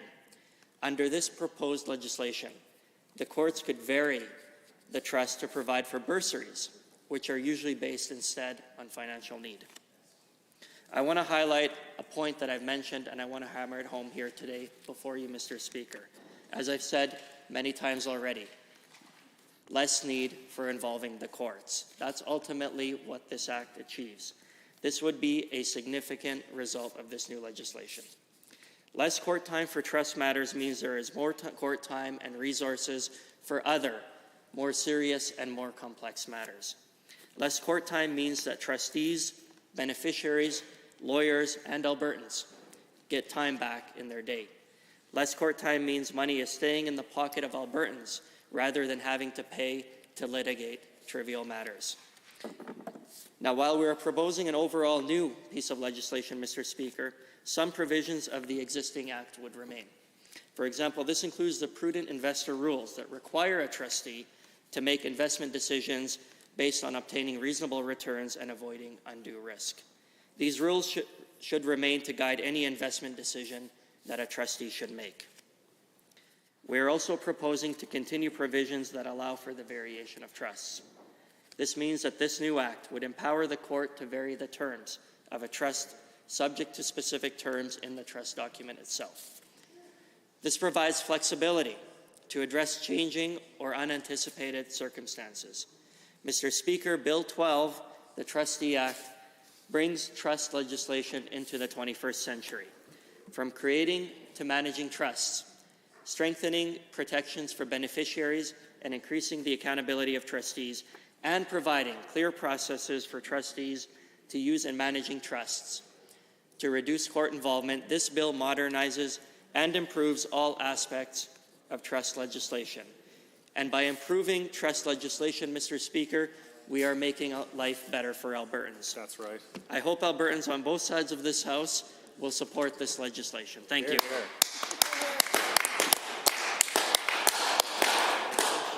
Thank you to the honourable member for Calgary Cross for moving second reading of Bill 12, Trustee Act. On behalf of the Minister of Justice, I see the honourable member for Edmonton Whitemud has risen to respond with 20 minutes should she choose to take it. Thank you, Mr. Speaker. I'm not sure that I'll need the full 20 minutes to provide my comments at second reading on Bill 12, the Trustees Act, but I am pleased to rise and speak to this bill. And I thank the member for Calgary Cross for introducing this bill on second reading on behalf of the Minister of Justice. I want to begin by saying that I think, I'm pleased to see this new framework for trusts in Alberta, and to see that the recommendations coming from the Alberta Law Reform Institute seem to be substantively accepted and incorporated into this bill. As the member for Calgary Cross indicated, this does intend to modernize the system of trusts, and I believe the member gave a number of examples of real estate situations where there are trusts, and for corporate examples. We also know that trusts are often commonly used for persons with disabilities. Their families might be planning for their future, and how their assets and investments can be used to protect that individual's future. We know that there are other situations, as mentioned, charitable trusts, where they also, use this trust model. And for, Albertans who are a little curious about sort of what a trust is, or to get a better understanding of what it is, a trust is essentially a fiduciary duty and responsibility whereby an individual, generally referred to as the settler, basically appoints an individual who is the trustee to manage assets and property subject to certain conditions and requirements in the interests of a beneficiary. So basically saying somebody appoints somebody else to manage their business and assets for somebody else. But of course they may set out conditions on that and how those assets will be managed. I'm sure many of us are familiar with, what you hear the most in media and movies, the trust fund, right? You've got the wealthy parents who are planning for their children's future and saying, this is how their assets can be used, and somebody else is going to manage it until that young person reaches a certain age, and then they get access to those things. That's the most commonly understood sort of idea of what a trust is. But of course, as I indicated, there are many other circumstances in which somebody else may be appointed to manage assets on behalf of somebody else. And it is true, as the member from Calgary Cross indicated, that this is our current structure, our current Trustee Act is based on very old sort of English precedent of what a trust is, and the legislation was simply updated from, I believe, from English legislation from the 1800s, really, and just simply setting out that concept of it, which primarily looked at trusts within the wills and estates context. But as we've described, there's many other circumstances. And I know that this has been a subject of some discussion and research and proposals for some time within the legal community and within many various other charitable institutions of individuals who are trying to modernize, essentially, the trust legislation. And that is what I believe we are seeing before us in Bill 12 with the Trustee Act. And specifically, As we know, we believe that a number of the provisions of Bill 12 are based on recommendations that came from the Alberta Law Reform Institute report that was issued in January 2017. So I want to go back a little bit to those recommendations and just some highlights, because actually, Mr. Speaker, as you may be aware, there's actually 90 detailed recommendations that came out of that Law Reform Institute report, and I'm not going to go into detail about all 90 recommendations. You could. Certainly, I guess I have 20 minutes and I am a fast talker, but I don't want to do that. I will go over some of the key recommendations that were made, and I would really appreciate, and I believe the member from Calgary Cross outlined already a number of the changes, and as he indicated, not all of the recommendations were either accepted or maybe they were accepted but varied. And I would appreciate some discussion perhaps from the Minister of Justice to provide clarity as to where recommendations were varied from what was put forward by the Alberta Law Reform Institute and the reason why.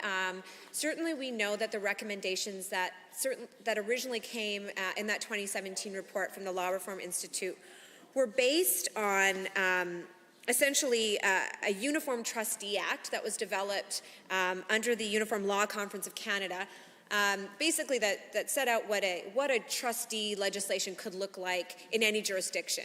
And it was sort of one uniform Trustee Act, and the idea was this is the act that could apply in any jurisdiction, and provinces, for example, could simply adopt that.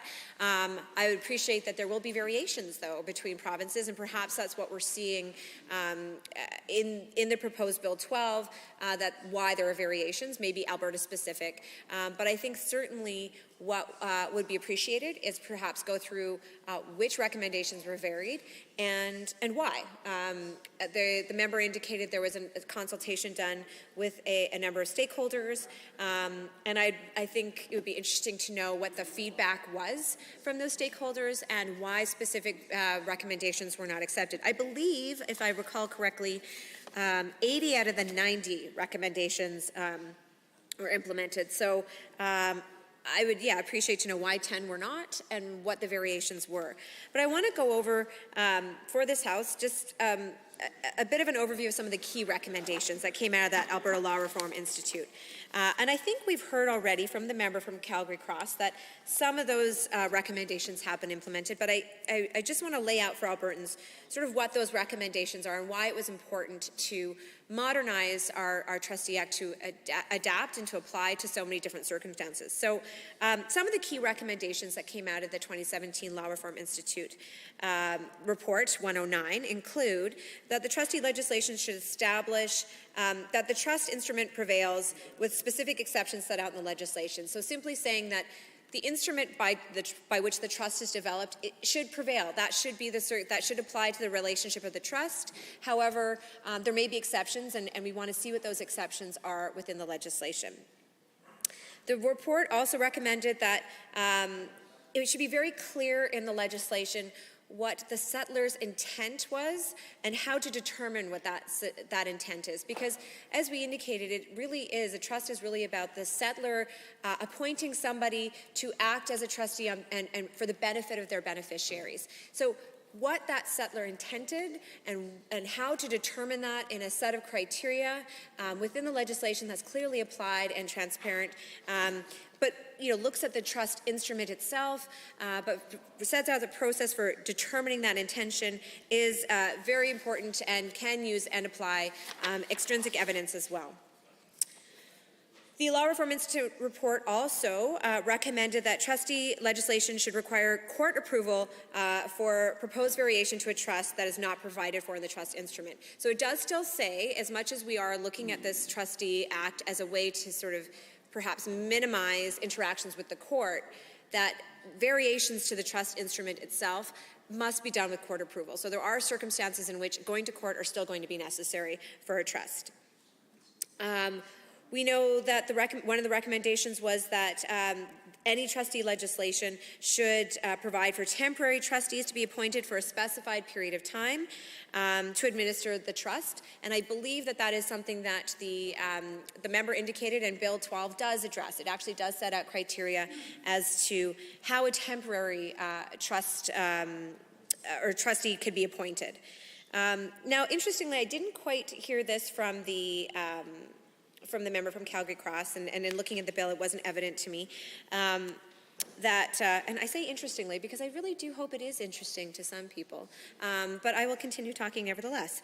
One of the recommendations from the Law Reform Institute is that there should actually be a two-tier standard of care that applies. So that means that if somebody is appointed as a trustee who maybe doesn't have specific experience or is not a professional investor, for example, would be held to one standard of care, which is to still exercise ordinary care and due diligence in dealing with the trust properly. So there's still absolutely obligations on that individual to meet a certain standard of care.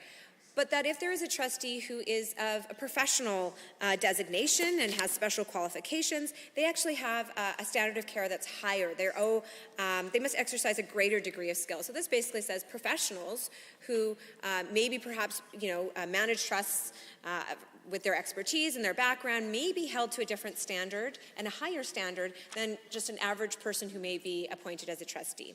So I'm not sure if that is reflected in the bill. I couldn't see that, but I would be happy to take a better look or to hear from the Minister of Justice. I was happy to hear, of course, that the prudent investor rule, which applied even under the existing trustee legislation, the Law Reform Institute has indicated they believe that should continue to apply. I think that makes logical sense. We all still expect when somebody is appointed to manage a trust that they do act in the way of a prudent investor, and I understand that Bill 12 preserves that rule, and that's important. The Law Reform Institute also talked about where there is more than one trustee, which there are certainly circumstances where that would be the case, that those trustees must act as a majority rather than unanimously. So it's not that all trustees must agree to the same action, but the majority of trustees must do so. As well, the Law Reform Institute recommended that trustee legislation should define conflict of interest and provide a process by which to allow a trustee to act in certain ways despite a conflict. So I think that's really important because they're being trusted to do something. But there is certainly the case where a trustee may have a conflict, may have an existing relationship with the beneficiary, and perhaps as a family member. And there should be some acknowledgement that conflict of interest may apply, but does not always have to rule out that that person is still a qualified trustee. Another recommendation is that the provisions regarding trust compensation prevail over contrary terms in the trust instrument, so that there should be fair compensation set out in the legislation that would prevail in the circumstances where the trust instrument perhaps sets out a really low level of compensation. In certain circumstances, managing a trust can be onerous work, and a trustee should not be, discouraged or disincentivized from acting in a prudent way because of low compensation. As well, trustee legislation should provide a mechanism to validate and regulate non-charitable purpose trusts. I understand that is incorporated into Bill 12. And key, I believe, to what the member had spoken to, and I believe is perhaps the intent of this, is that, trustee situations in the case of a will and estate, or an estate, should not be it should not apply to those circumstances. There's already legislation that applies. It's not necessary for trustee legislation to apply to that. And in that respect, I believe the objective there is to minimize the amount of court action that occurs around a trust, and thereby freeing up court time. Now, I just want to take a moment to comment, Mr. Speaker, that I would love some analysis or assessment from the Minister of Justice as to how much court time will be freed up by putting in this legislation. We certainly do support it. I support the idea of modernizing our trust framework. But really that issue of freeing up court time is more important than ever. It was incredibly disheartening to hear that the current Minister of Justice was apparently unaware that more than 3,000 cases in the provincial court system are currently at risk of being thrown out for being over the Jordan time limit in terms of being assessed in court. The current Minister of Justice went on record publicly and said there was no cases at risk of being thrown out as a result of the Jordan decision. And in fact, that was quickly disproven to be incorrect, that there are actually more than 3,000 cases in the Alberta provincial court system right now that are at risk of being thrown out because of the length of time that the matter has taken in the court system. And of course, and actually of those 3,000 cases, Mr. Speaker, over 1,200 of them are violent offenses. You know, for a government that has you know, predicated so much of its platform and its messaging in the area of justice around law and order, it is quite shocking to me that not only is the current Minister of Justice unaware of what's going on in the court system, but that there are a significant number of cases that are at risk of being thrown out. I seem to recall, Mr. Speaker, being in this legislature when, you know, in early 2019, and hearing this strong commitment to hiring all these new prosecutors, which hasn't happened. Mr. Speaker. Very few new prosecutors have been hired. For some reason, it appears that the current government of Alberta has difficulties attracting individuals to work for it right now. I wonder why that may be, Mr. Speaker, but certainly we do have a shortage of prosecutors. We continue to have a shortage of prosecutors, and that is leading significant risk that many cases, including violent offenses, may be thrown out of our court system as a result of this current government's failure to act and their never-ending, I don't know, whack-a-mole of justice ministers. So certainly let's hope somebody can get the job done, and I don't know that it's going to be anybody in this government, but I'm certainly confident that come the next provincial election, Albertans will have a government that is committed and able to address these issues to make sure that we are dealing effectively with the criminal justice system, and that will be the members on this side of the House, Mr. Speaker.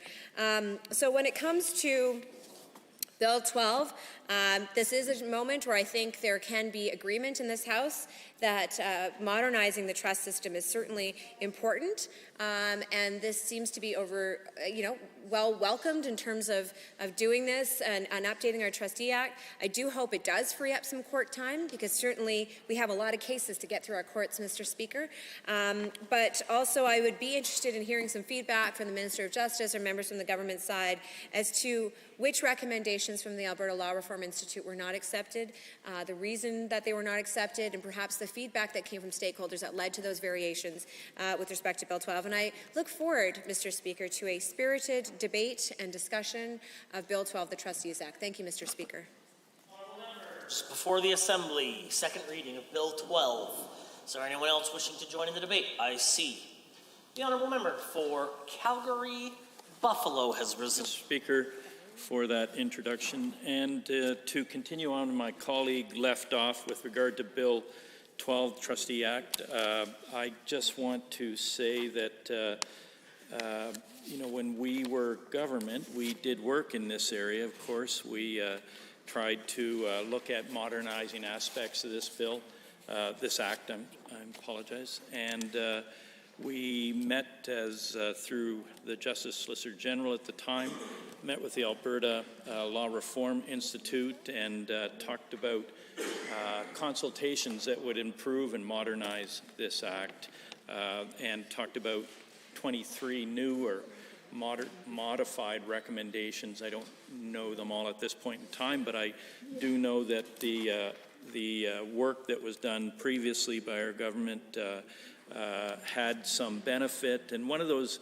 clear benefits, Mr. Speaker, was, I think it's called the Henson Trust, and it was brought forward, I remember, by a member of our government to address the clear need for people with disabilities who were granted or who were gifted large financial gifts or inheritances.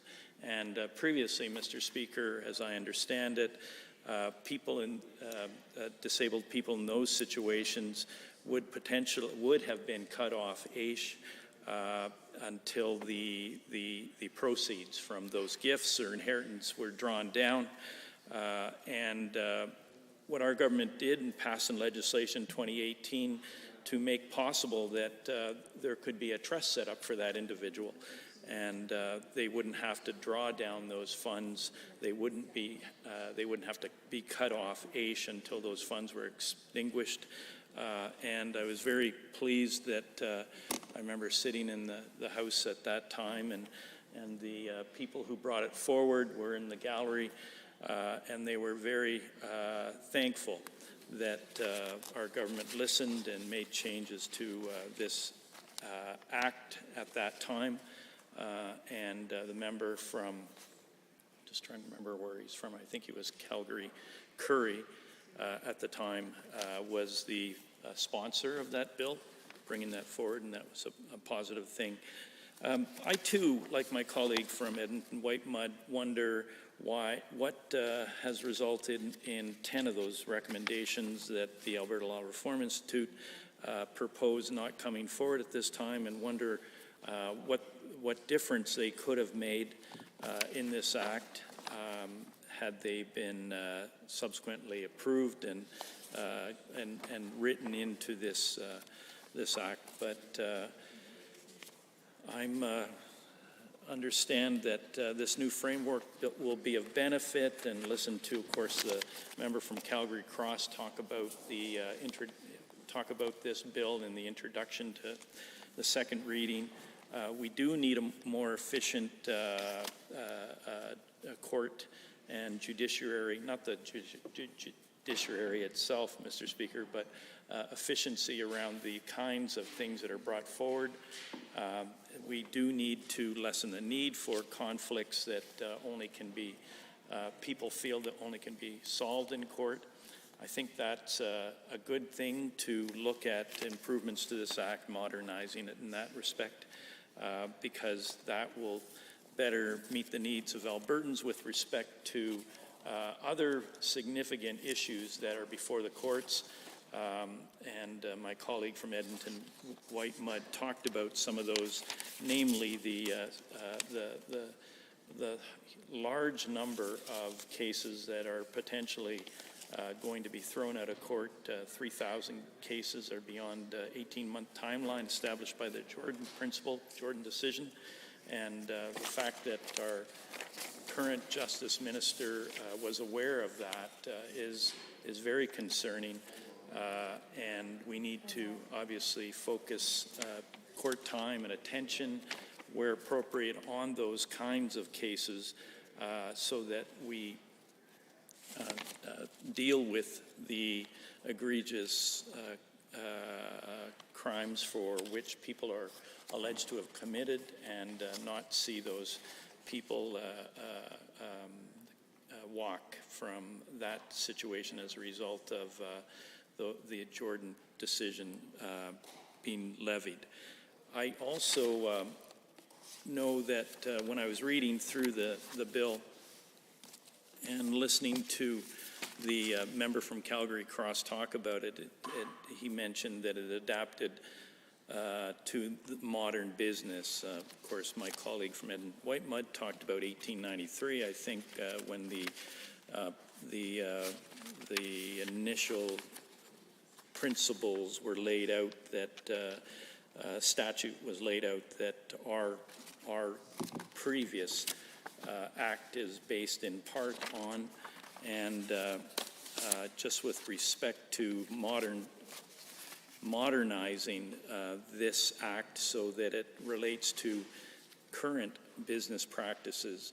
I wonder how the whole area of real estate trusts are covered in this bill, Mr. Speaker. I've been reading through this bill, and on page 27 under item 34, clause 1 and 2, talks about investment powers of corporate trusts or agents, and I think there's an aspect there of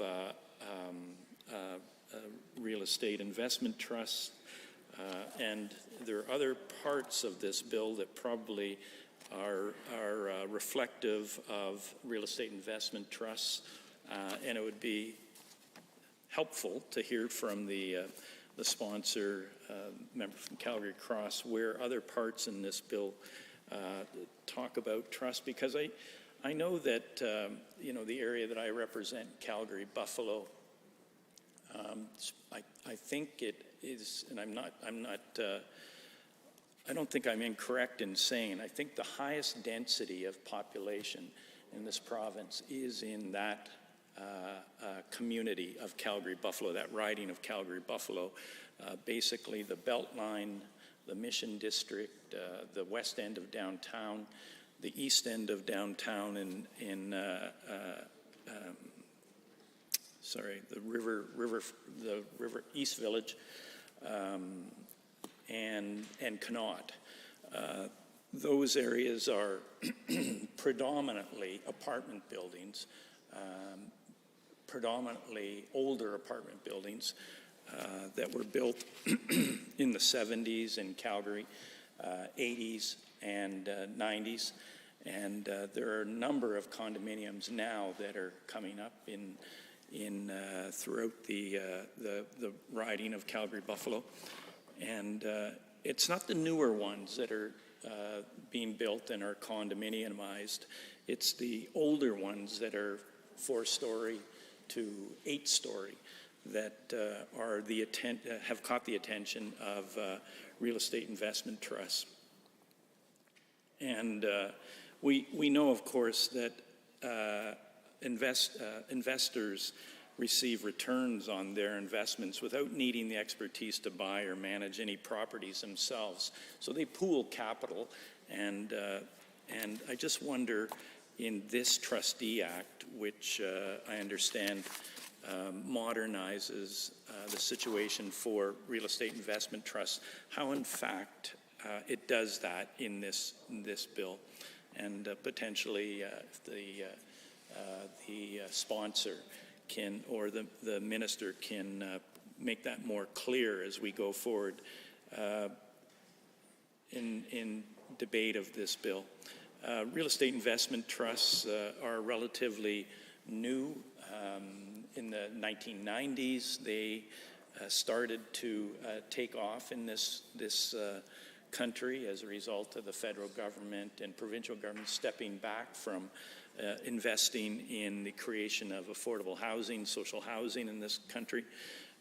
So that phenomena is a new one, and it has resulted in the consolidation of housing, affordable housing, in the control of investment trusts, real estate investment trusts.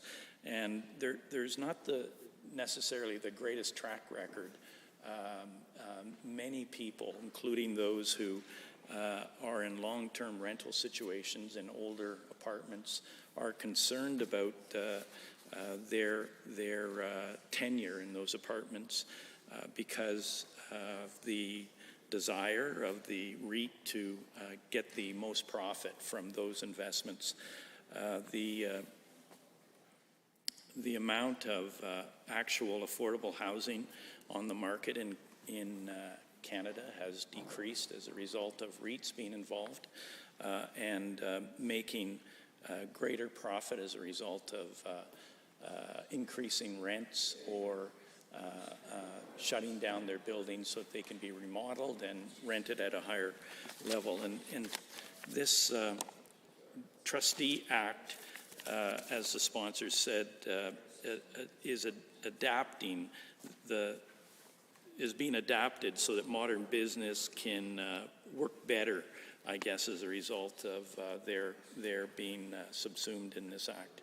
So I think aspects of this bill certainly make sense to replace the existing Trustee Act with this act, but there are aspects of the impact of this bill on REITs and on those who need affordable housing throughout this province and this country that are unknown as a result of the effect of this bill. So I want to raise that as an issue that I'd like to look more into. But anything that can help make trust legislation more effective for a broad number of people, setting aside REITs, of course, is a good thing. But I'm concerned that this government has like it's done with the insurance industry, and essentially allowing lobbyists to dictate what the insurance industry profits should be in this province.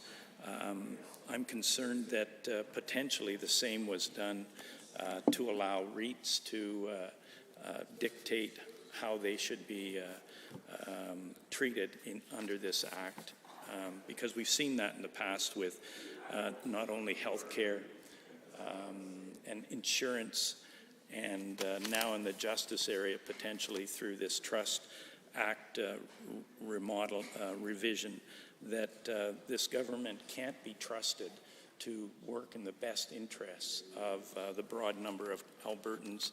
What it does work in the best interests of, unfortunately, is those insiders and people with specific interests who don't have the interests of the majority of Albertans at heart. So I'll sit down now at this point and listen to additional discussion with regard to the changes that are coming forward under this Trustees Act, though I would like to know,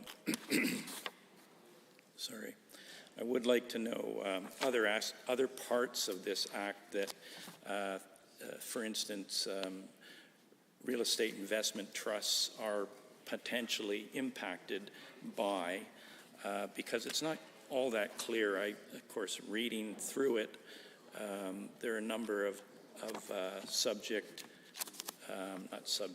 there are a number of content areas where potentially you could read into that a REIT would be positively impacted, but not being a lawyer, some of this is very much in legalese and not in common language.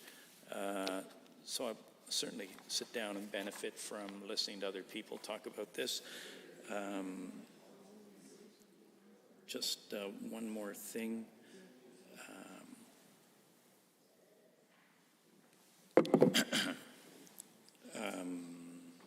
Yeah, I think that I've covered everything I wanted to say with regard to REITs, the area that I represent, and recognizing that anything that increases the power of those companies over people who live in low-income housing is not a positive thing in my view. Thank you. Honourable members, second reading of Bill 12, the Trustee Act. Are there others? The Honourable Member for St. Albert.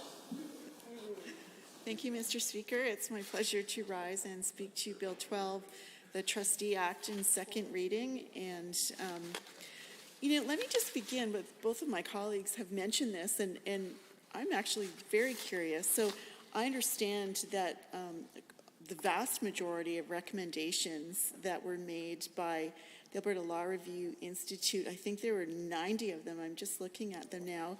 And I believe this legislation addresses 80 of them.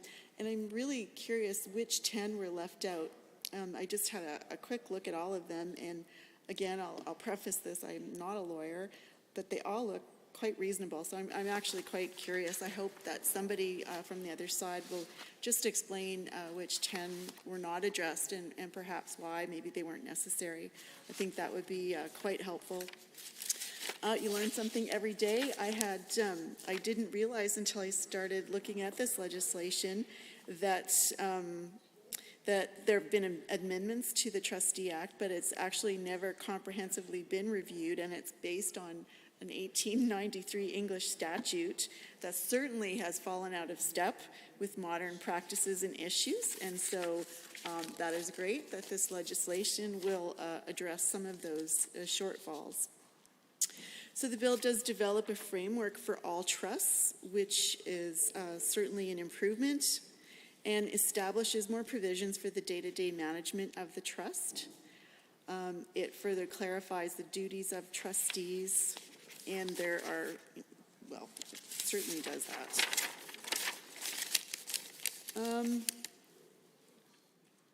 The old Trustee Act dealt mainly with trusts established under wills, and certainly, as my colleague mentioned, there are far more trusts than those just established under wills. Other examples of trusts are charitable trusts, trusts benefiting people with disabilities or businesses. I think my colleague mentioned the Henson Trust. And again, I would also add to what my colleague said, and if the government... Just might remind members that if they have private conversations that they'd like to have, for whatever reason, if I'm able to hear them, perhaps the member speaking is as well, and it would be reasonable for us to take those into the lobbies. The Honourable Member for St. Albert. Thank you. So the government has argued, and I hope this is the case, Mr. Speaker, government has argued that this new framework will free up court time as it will add more clarity, hence reducing instances where beneficiaries and trustees have to go to court, and that would be great. I think my colleague from Edmonton Whitemud sort of underlined the current problem that we're having right now. This is all happening at the same time that there are over 3,000 cases that are beyond the 18-month timeline as established by the Jordan decision. The 18 months referring to the time since charges were laid. So when I did first get this piece of legislation, it was a lot to go through and to digest. But again, I am glad that it is being updated. But there were a few things that drew my attention. And because we're in second reading, I'm actually going to talk about something that I didn't really see covered in this, but sort of referred to the public trustee. And so, for example, on page 36, section 50, sub 1, if a minor is entitled to trust money or trust securities, a trustee must pay the money to or transfer the securities to the trustee appointed by court under the Minors Property Act or a public trustee. If an incapacitated person is entitled to trust money or trust securities, a trustee must pay the money to or transfer the securities to A, the attorney acting on the Powers of Attorney Act, or B, trustee appointed by court order under the Adult Guardianship and Trustee Act, or 3, if an attorney or trustee is not appointed for an incapacitated person, then an attorney or trustee must be appointed for payment of the money or transfer of the securities. So that seemed fine. I understood that part. But then I looked through the legislation for other references to public trustees. So it did talk about incapacitated persons, and we all know that there is a need. There are actually thousands of people that are in need of both a public guardian and a public trustee. So as we know, there is the Office of the Public Guardian and Trustee in Alberta. And they are essential to people, for example, a good example are people that are dependent adults or required assistance with decision making. So for example, public guardian, which is not a trustee, but very often there are both, they will be involved in decisions like around health care, where the person lives, who to associate with, if they can work, where they can work, if legal proceedings, of course, employment, all of those things. And very often they have a trustee, so that can be a private trustee or a public trustee. And I think I read in the most recent annual report for the Office of the Public Guardian and Trustee that there was a trend going away from public trustees to private trustees. Now, let me say, Mr. Speaker, that's a great trend if that's happening. This may be due to the pandemic. I'm not sure. We'll have to wait and see. But that is great because that means there's somebody in that person's circle, whether it's a friend or a family member, that is able to assist them, and that's always better to have someone that is knowledgeable about the person and can assist in that way managing the trust. But unfortunately, there are too many cases where a public trustee is required. And so I was really hoping to see something a little bit more in this act. Now, perhaps the minister at some point could explain to me, maybe it was covered and I didn't understand it. Maybe it was some of the recommendations that weren't addressed. I'm not sure. But it would be helpful to know maybe there's something planned. I'm not sure. But there are some issues around public trustees.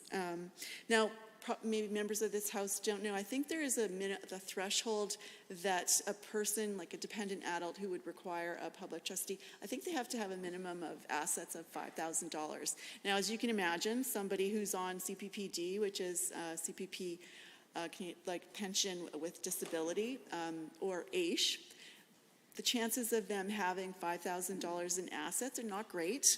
unless perhaps they've inherited or they've managed to save from a job if they're able to work. But that's not the norm that people have a lot of assets. But if they do, there is a process for them to have a public guardian if they're unable to find a private guardian. I was hoping maybe there would be a review of the fees that are charged. Now, you can imagine someone living on AISH, particularly AISH benefits that have been de-indexed, someone living on AISH benefits, even fees, annual fees of $100 makes a difference. Monthly fees of even $10 are actually going to make a difference. So I was hoping that there would be something there, but there wasn't.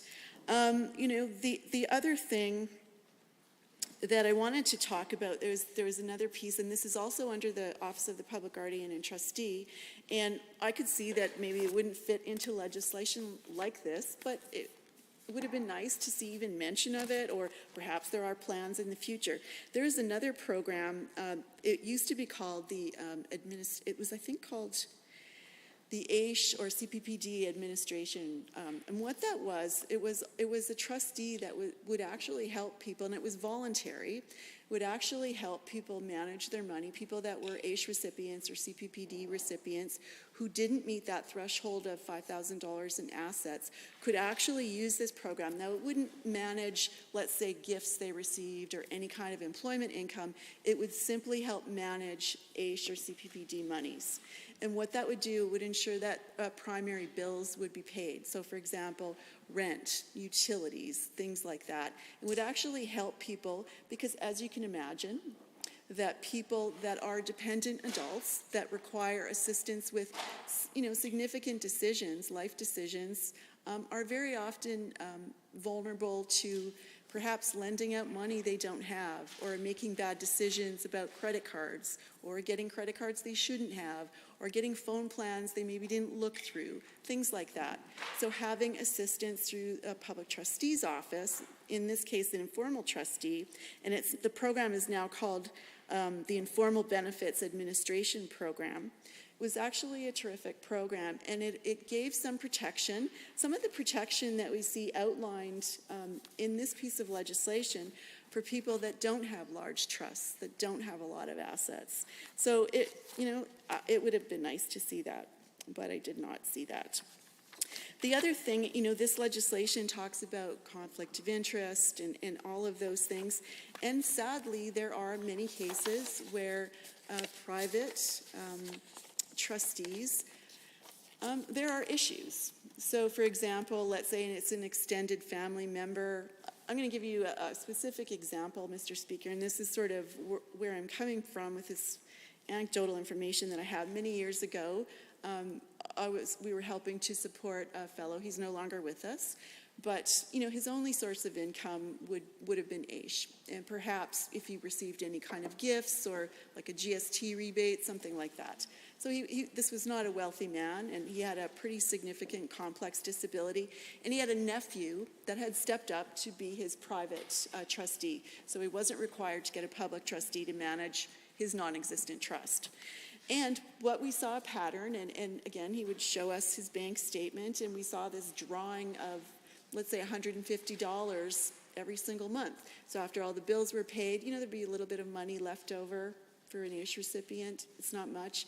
But it would be, maybe $20 at Subway, $50 here, and every month it was happening, and it was this nephew at the time that was drawing down this money. So we didn't have a lot of recourse because there wasn't a formal trust agreement. It was just a private trustee. Now, there have been some legislative changes made since then, but it was really, really difficult to get anybody to investigate this because it was such a tiny amount of money. And really, this was a trust account, but it was a tiny little amount of money. And so I'm bringing this up because when I looked at the annual report of the Office of the Public Trustee, the Public Guardian and Trustee, they talked about complaints. And this was in their annual report, again, is 2020-21. Now, I'm not saying that the pandemic hasn't impacted this. I'm quite sure it has. But they only screened a total of 109 complaints and launched 19 investigations. Now, I know investigations are timely and costly, so you want to be careful that you are investigating, complaints that should be investigated. So, but at that same time period, the report states that the Office of the Public Guardian Trustee revisited the criteria that prompted an investigation and resulted in a significant reduction in investigations in the year of the report, which was 2020-21. So for comparison, and I'm not talking about hundreds here, Mr. Speaker. So in 2019-20, there were 38 investigations, and then 2020-21, the most recent report, there were 19, so almost half. So that's pretty significant. So it'd be great to hear perhaps what is the criteria for investigating. This piece of legislation is quite clear about what the rules are around conflict, around even the expertise of the trustee. But yet there are people with trusts that are very small, and that's all they have. They're not large, they're not big inheritances, but I would suggest that they're equally important. And so maybe this is an area that we could look at. So, I'm glad to see that there is a new framework for trusts. It is good to see that the robust process by the Alberta Law Reform Institute is being implemented. I have no doubt that this will help make trust legislation more effective. This is a good thing and perhaps a stable thing going forward and progress, given the fact that we've got a lot of instability right now within the justice system. My colleagues have mentioned, a few of those things. Actually, in the previous debate on the previous piece of legislation, I think it was Bill 9, we even mentioned some of the changes that have been made that have caused some instability, I would suggest. Anyway, a couple of other questions that I think a couple of my colleagues, or one of my colleagues may have mentioned, but I'm going to, in case she did not, I'm going to restate it. So, how much court time is the government estimating this act will save or add? So I think that if this legislation, if the government is saying that one of the reasons that this work is being done, and I'm sure there are many reasons, but if one of the reasons is about the time savings, where will that be coming from, and what's the estimate? There must be an estimate. It would be great to know. I think Albertans would like to know, actually. Who else did the government consult with since the final report of the Alberta Law Reform Institute? That would be helpful. And it would also be good to hear the minister talk a little bit more about the recommendations, as I said earlier, that were not implemented.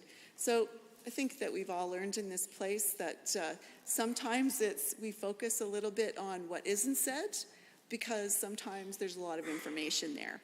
So maybe this is not the case with this. There's a lot of recommendations that were made. I think there are 90, and if there's 80 that were covered in this legislation, it would be terrific to know what that is. So let me just think. Hang on, Mr. Speaker. This is such a, actually, I will take my seat. Thank you.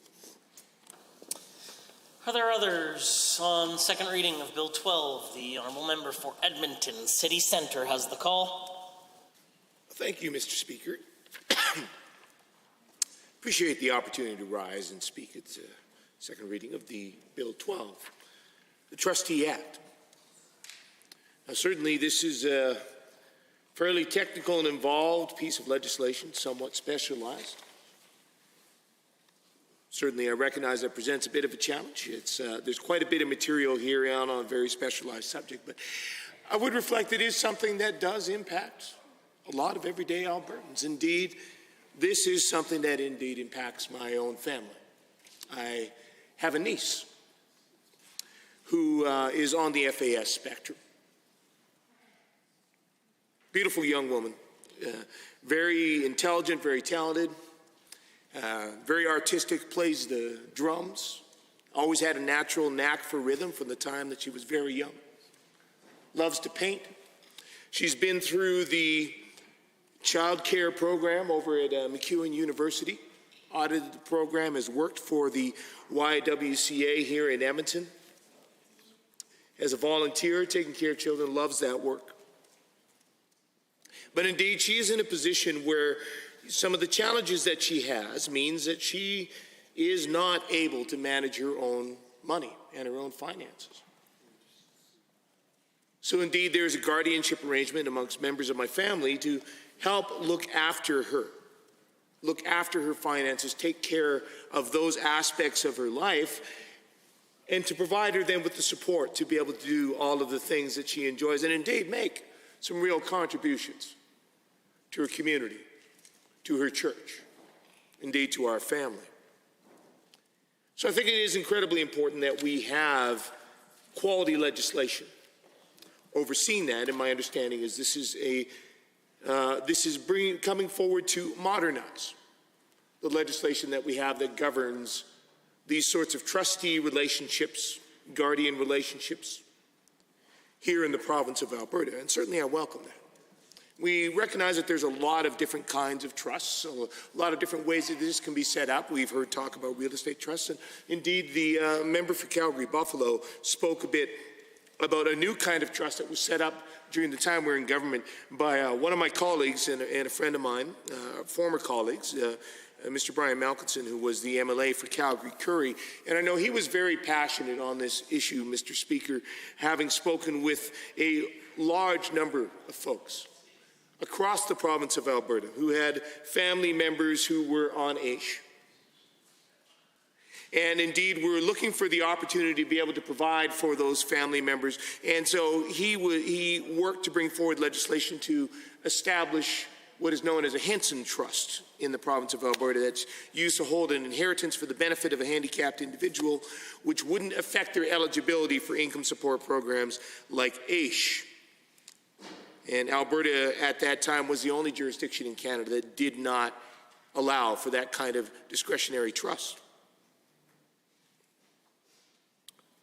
So I know that he worked very hard. He had many consultations with folks across the province of Alberta, and then indeed brought forward and was a sponsor on Bill 5, allowing trusts for AISH recipients, a bill that passed, I think, with the support of all members of the legislature at the time, and enabled that possibility for individuals then who are on AISH to have that there's a backup opportunity for their family, indeed at times their trustee or guardian, to oversee a fund that would be available to them without affecting their ability to access AISH.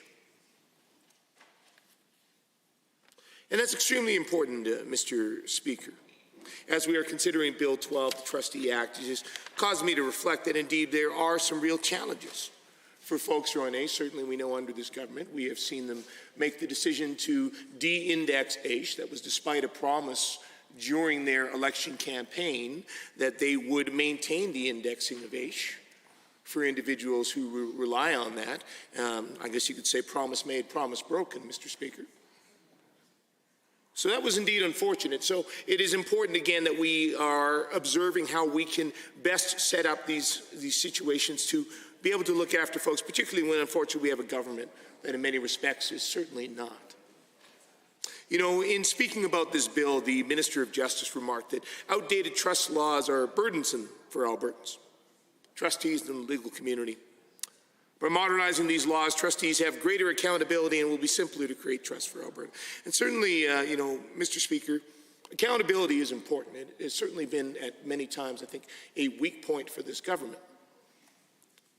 But it is important when we are bringing forward this kind of legislation. Indeed, we want to strengthen accountability for those who are responsible, in many respects, for the well-being, for the assets of others. And, you know, the minister went on to say these changes will also ensure that trust laws are current and reflect the needs of Albertans. And certainly that's important to recognize, again, when we are talking about individuals who are reliant on AISH, and indeed, Mr. Speaker, may require having a trustee. And indeed, we know that there have been challenges with that system and certainly with barriers and a system, I think, under the AISH appeal in particular, as we saw in a news article today, that is somewhat out of date and in many respects is not working well for individuals in those situations. And indeed, we know that there have been some changes made, and indeed there were recommendations from the Ombudsman that came forward, which the government has committed to following through on some. But certainly at other points, we have seen, for example, the Ministry of Community and Social Services has made changes in the appeals regulation that have made it more difficult for individuals. In fact, it was taking away their voice in being able to speak up and make themselves heard when they are appealing their AISH application, saying now that they may not consider any information other than that considered by the director in making the decision that is being appealed. He said that's to make it easier for people to get a result earlier, but frankly, it makes it much more difficult. So when we are talking about Bill 12, the Trustee Act, and we are talking about making improvements to the system, I certainly appreciate that that is the direction of this bill, and certainly it seems that, in fact, the government is following through on the majority of the recommendations. But certainly, it would be my hope that perhaps more broadly this government could take that to heart in many other aspects, such as in the AISH appeals process. You know, the Minister of Community and Social Services referred to that the appeal procedures being chaotic, a never-ending loop for finding fairness and judgment. Well, Mr. Speaker, much of that is within his power to correct and fix, and he is choosing not to. Indeed, the government enacting, I guess, in its role somewhat as a trustee over that system, as we are talking about Bill 12, the Trustee Act, is failing in many regards, and indeed has made many of these processes far more difficult for people to access, has created far more hardship for the very people that they are responsible for trying to help. I've certainly heard about that clearly at my constituency office with changes to income supports and accessibility to housing benefits and other portions under that.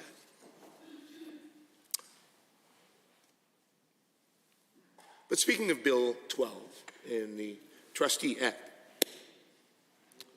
it suggested that one of the intents of the bill is to increase transparency, in fact, to reflect that needs of Albertans are changing. And so the proposed model here that we have introduced some new provisions to provide additional transparency, improve the administration of trust by requiring trustees to exercise care, diligence, and skill of a prudent person. Includes a duty to report to beneficiaries, to be responsive to beneficiary requests.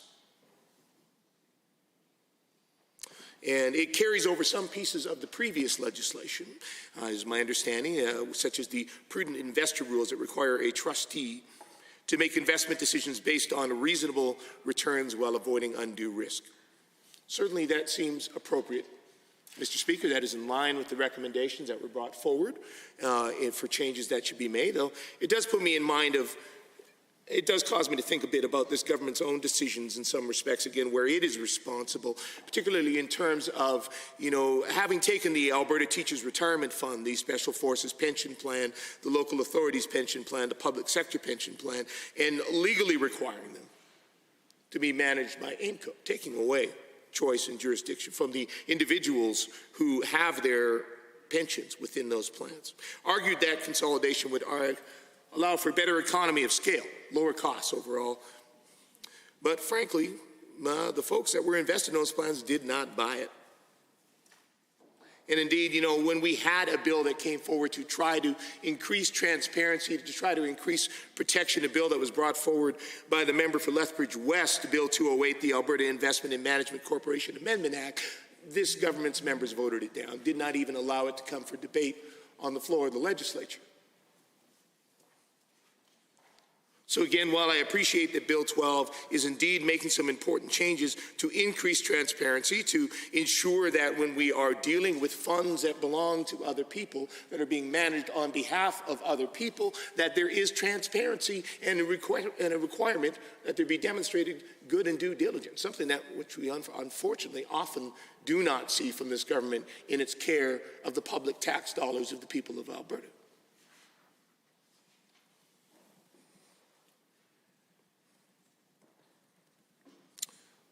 Now, the minister, in speaking about this bill, also emphasized that this act would make the process of setting up a trust more efficient, less costly for Albertans. He noted that, in his view, judges will benefit from a reduced caseload because fewer trust-related applications will be brought to court, and dealing with trust cases will be simpler for lawyers.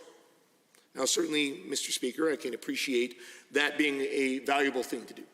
We recognize that our court system is indeed under a significant amount of pressure. Certainly COVID-19 And the pandemic amplified that. It made it more challenging for us to be able to have cases. It made it more challenging for our court proceedings to be able to go forward, and certainly created more impacts in the system. So certainly finding a way that we can ease the pressure on our court system and at the same time provide other opportunities for people to resolve potential legal issues.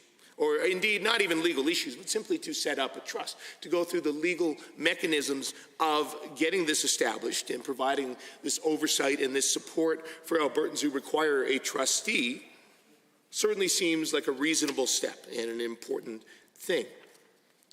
One certainly hopes it will be more successful than some of the government's other attempts, because we certainly, again, as we have seen recently, we know that our court system is under incredible strain. Indeed, just on April 6th, we saw the Alberta Crown Attorneys Association raise very serious concerns about the pressures in the healthcare system. In their view, accusing this government of what they said was chronic underfunding.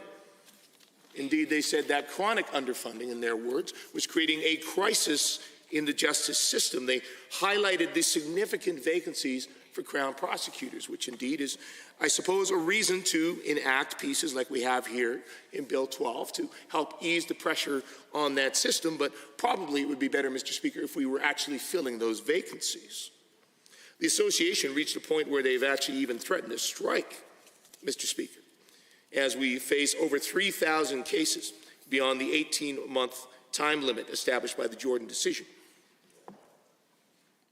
So there are real concerns. So certainly this is, I'm sure the Crown prosecutors would welcome this step to ease pressure on the court system, but certainly they would like to see much more significant action from this government as well. And certainly this will hopefully be more successful than one of this government's other attempts to ease pressure on the court system, that being charging Albertans a non-refundable fee of up to about $150 simply to appeal their traffic ticket.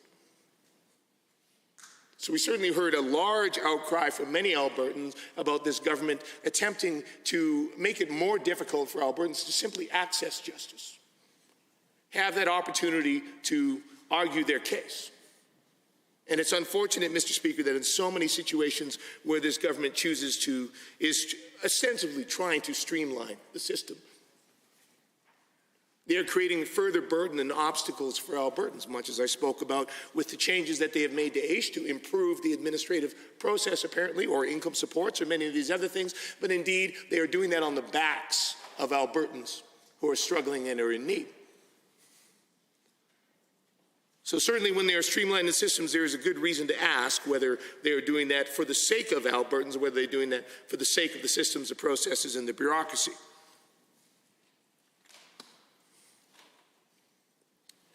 But I know that we will have much opportunity for continued debate on Bill 12. I know that all members are, of course, following it with great interest, as I can see.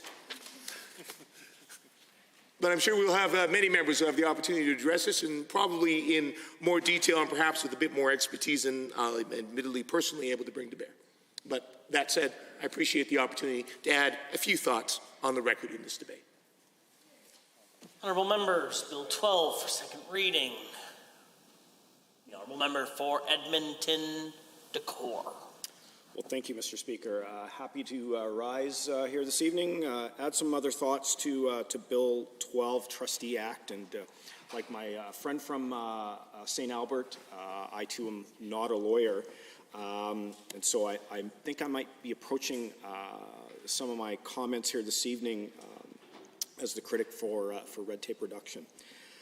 But clearly, I definitely welcome some of the changes that I'm seeing here in Bill 12. I mean, when we're talking about language dating back,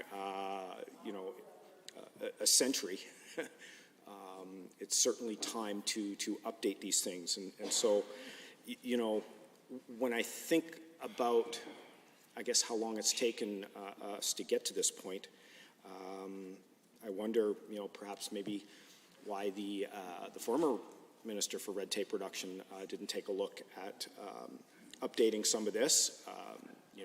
We certainly saw some moves around, for instance, the Coal Act, which only went back to the 70s, and the government trying to move on that with a little bit of a narrative around red tape reduction for that, and of course we know that didn't exactly work out very well. So I guess I'm kind of surprised that perhaps we didn't tackle this a little bit sooner, looking at red tape. And so in essence, when I'm looking here at Bill 12, I mean, we're taking one act and swapping it out for the other. There is one question that kind of arises in my mind when we're doing that, and by this modernization, is it creating any kind of, I guess, red tape pressures? We've certainly seen this government on this quest to reduce red tape, sometimes not to the advantage of Albertans. And the reason I say that, I think about one of the things that the government changed under the auspice of red tape reduction, and that was around changes to diagnostic imaging. They felt that chiropractors, physiotherapists, audiologists were ordering too many diagnostic imaging orders. Of course, there's been a report that the College of Chiropractors and the College of Physiotherapists have brought out showing the negative impacts of that decision. So it's kind of interesting that earlier in the evening, Mr. Speaker, we were talking about the public's right to know and collecting information and being able to disclose that to Albertans so they know what's going on.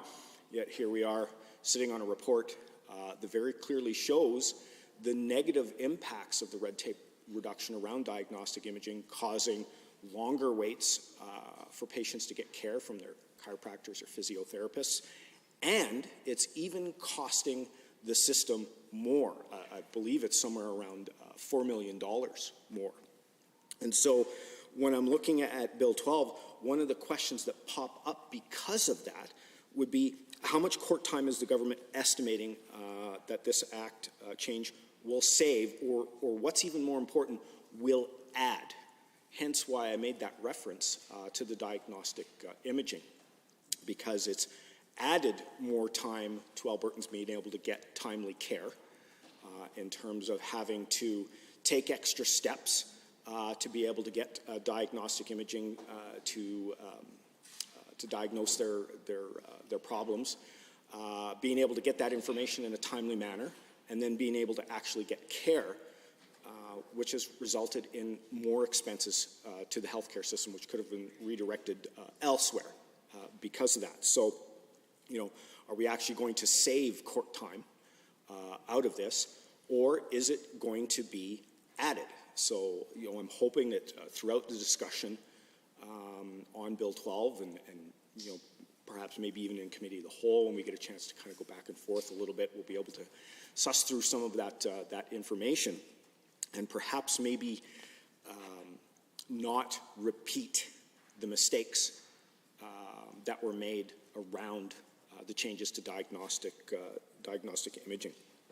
Of course, one of the big things that was even brought up earlier, I know my friend from Edmonton, Whitemud, had made mention to this, and this was around funding of the system. We've seen significant cuts to justice, and so if indeed, and I'm certainly not saying that the government's purposely trying to add more court time with the changes here in Bill 12, but if that is indeed a possibility,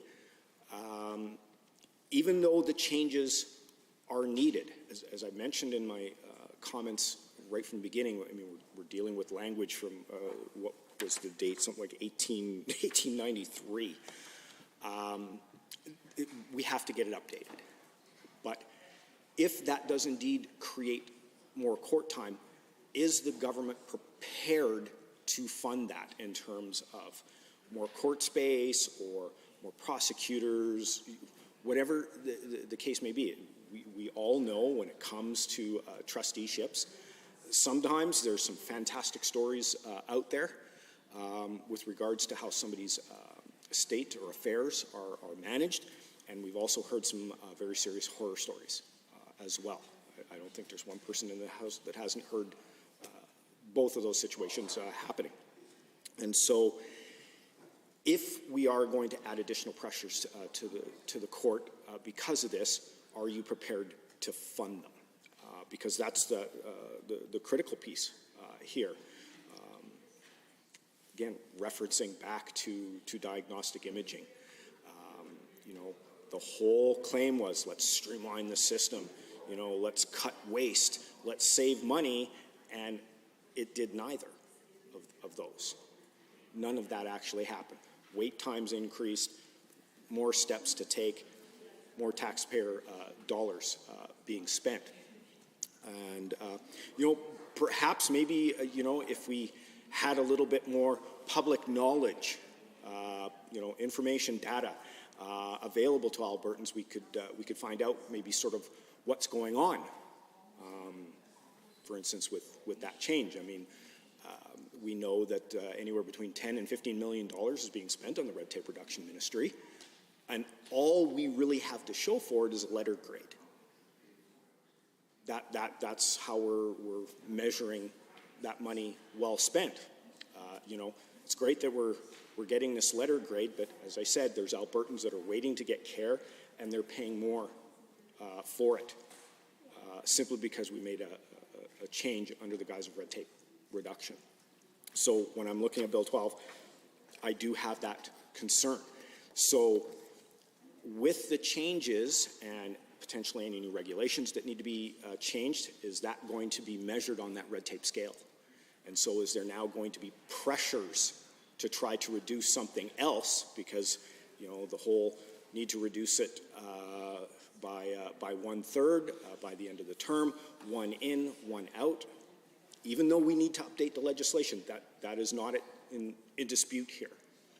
But if we need to update that legislation, which creates new regulations because of it, is there now going to be pressures to quickly try to cut something else, possibly with negative consequences, just like the negative consequences I've mentioned earlier around diagnostic imaging and the negative impacts that has come with Albertans. I know that there were many recommendations that were made, I believe about 90 of them. This bill does encompass about 80 of those recommendations, so I'm really glad to see the great number that were considered within this bill. But I am curious about the other 10. So is that something that can't be done at this time?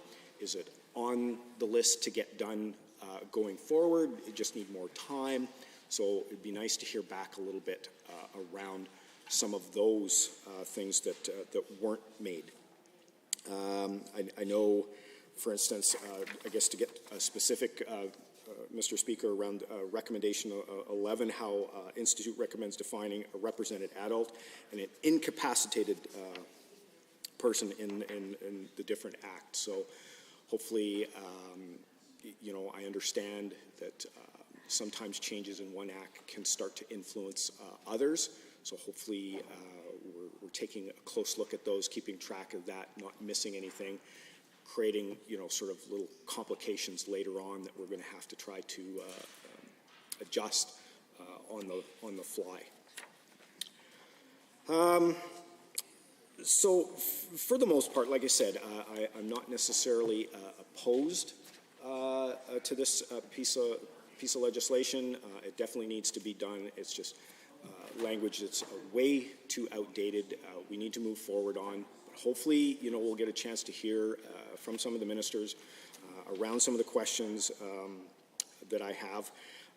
Certainly would like to hear back on, you know, for instance, what the Alberta Law Reform Institute said about the final report. It's always great to go out, do those consultations, bring those changes forward, but at the end of the day, does the Act actually reflect what they were expecting to see being brought forward? We've seen many examples where there's been claims of consultation with Albertans, kind of that difference I make sometimes, Mr. Speaker, when I say the difference between consultate and consultold. Those are definitely not the same thing, and I think does a very big disservice to Albertans when you're simply just telling them what the legislation should be. So I would be interested to hear back on that too. And again, I understand that here in second reading is not exactly the opportune time to be able to do that. So I'm more expecting to see some of those answers come across through committee of the whole. So again, more or less, I'm willing to support Bill 12 Trustee Act, needing to update legislation that's definitely too old. We need something more modernized going forward. Hopefully we'll get a chance to discuss any potential shortcomings or any concerns about some of the language moving forward. And I look forward to that part of the debate. But at this time, Mr. Speaker, I would move to adjourn debate. Heard the motion as proposed by the Honourable Member for Edmonton Decor to adjourn debate. All those in favour, please say aye. Aye. Any opposed, please say no. In my opinion, the ayes have it. That motion is carried and so ordered. Under Government Bills and Orders for second reading, Bill 2, Financial Statutes Amendment Act 2022, adjourned debate. Mr. Sabir. Honourable members, before the Assembly, second reading of Bill 2, Financial Statutes Amendment Act. Are there others wishing to join in the debate? Seeing and hearing none, I am prepared to call the question. Honourable members, on second reading of Bill 2, the Financial Statutes Amendment Act, as proposed by the Honourable Minister of Finance and the President of Treasury Board, all those in favour of the motion for second reading, please say aye. Aye. Any opposed, please say no. No. In my opinion, the ayes have it. That motion is carried and so ordered. Under Government Bills and Orders for second reading, Bill 10, Health Professions Protecting Women and Girls Amendment Act 2022, debate adjourned. Mr. Sabir speaking. Honourable members, before the Assembly, Bill 10, second reading. Are there any others wishing to join in the debate? Seeing and hearing none, I am prepared to call on the Minister to close debate. Honourable members, on the question of second reading for Bill 10, Health Professions Protecting Women and Girls Amendment Act 2022, all those in favour of the motion for second reading, please say aye. Aye. Any opposed, please say no. In my opinion, the ayes have it. That motion is carried and so ordered. Bill 10, Health Professions Protecting Women and Girls Amendment Act 2022 is now read a second time. The Honourable Chief Government Whip. Mr. Speaker, I move that the Assembly be adjourned until tomorrow at 9 a.m., Wednesday, April 20th, 2022. I heard the motion as proposed by the Chief Government Whip to adjourn till tomorrow morning at 9 a.m. All those in favour of the motion, please say aye. Aye. Any opposed, please say no. In my opinion, the ayes have it. That motion is carried and so ordered, and the House stands adjourned until tomorrow morning at 9 a.m.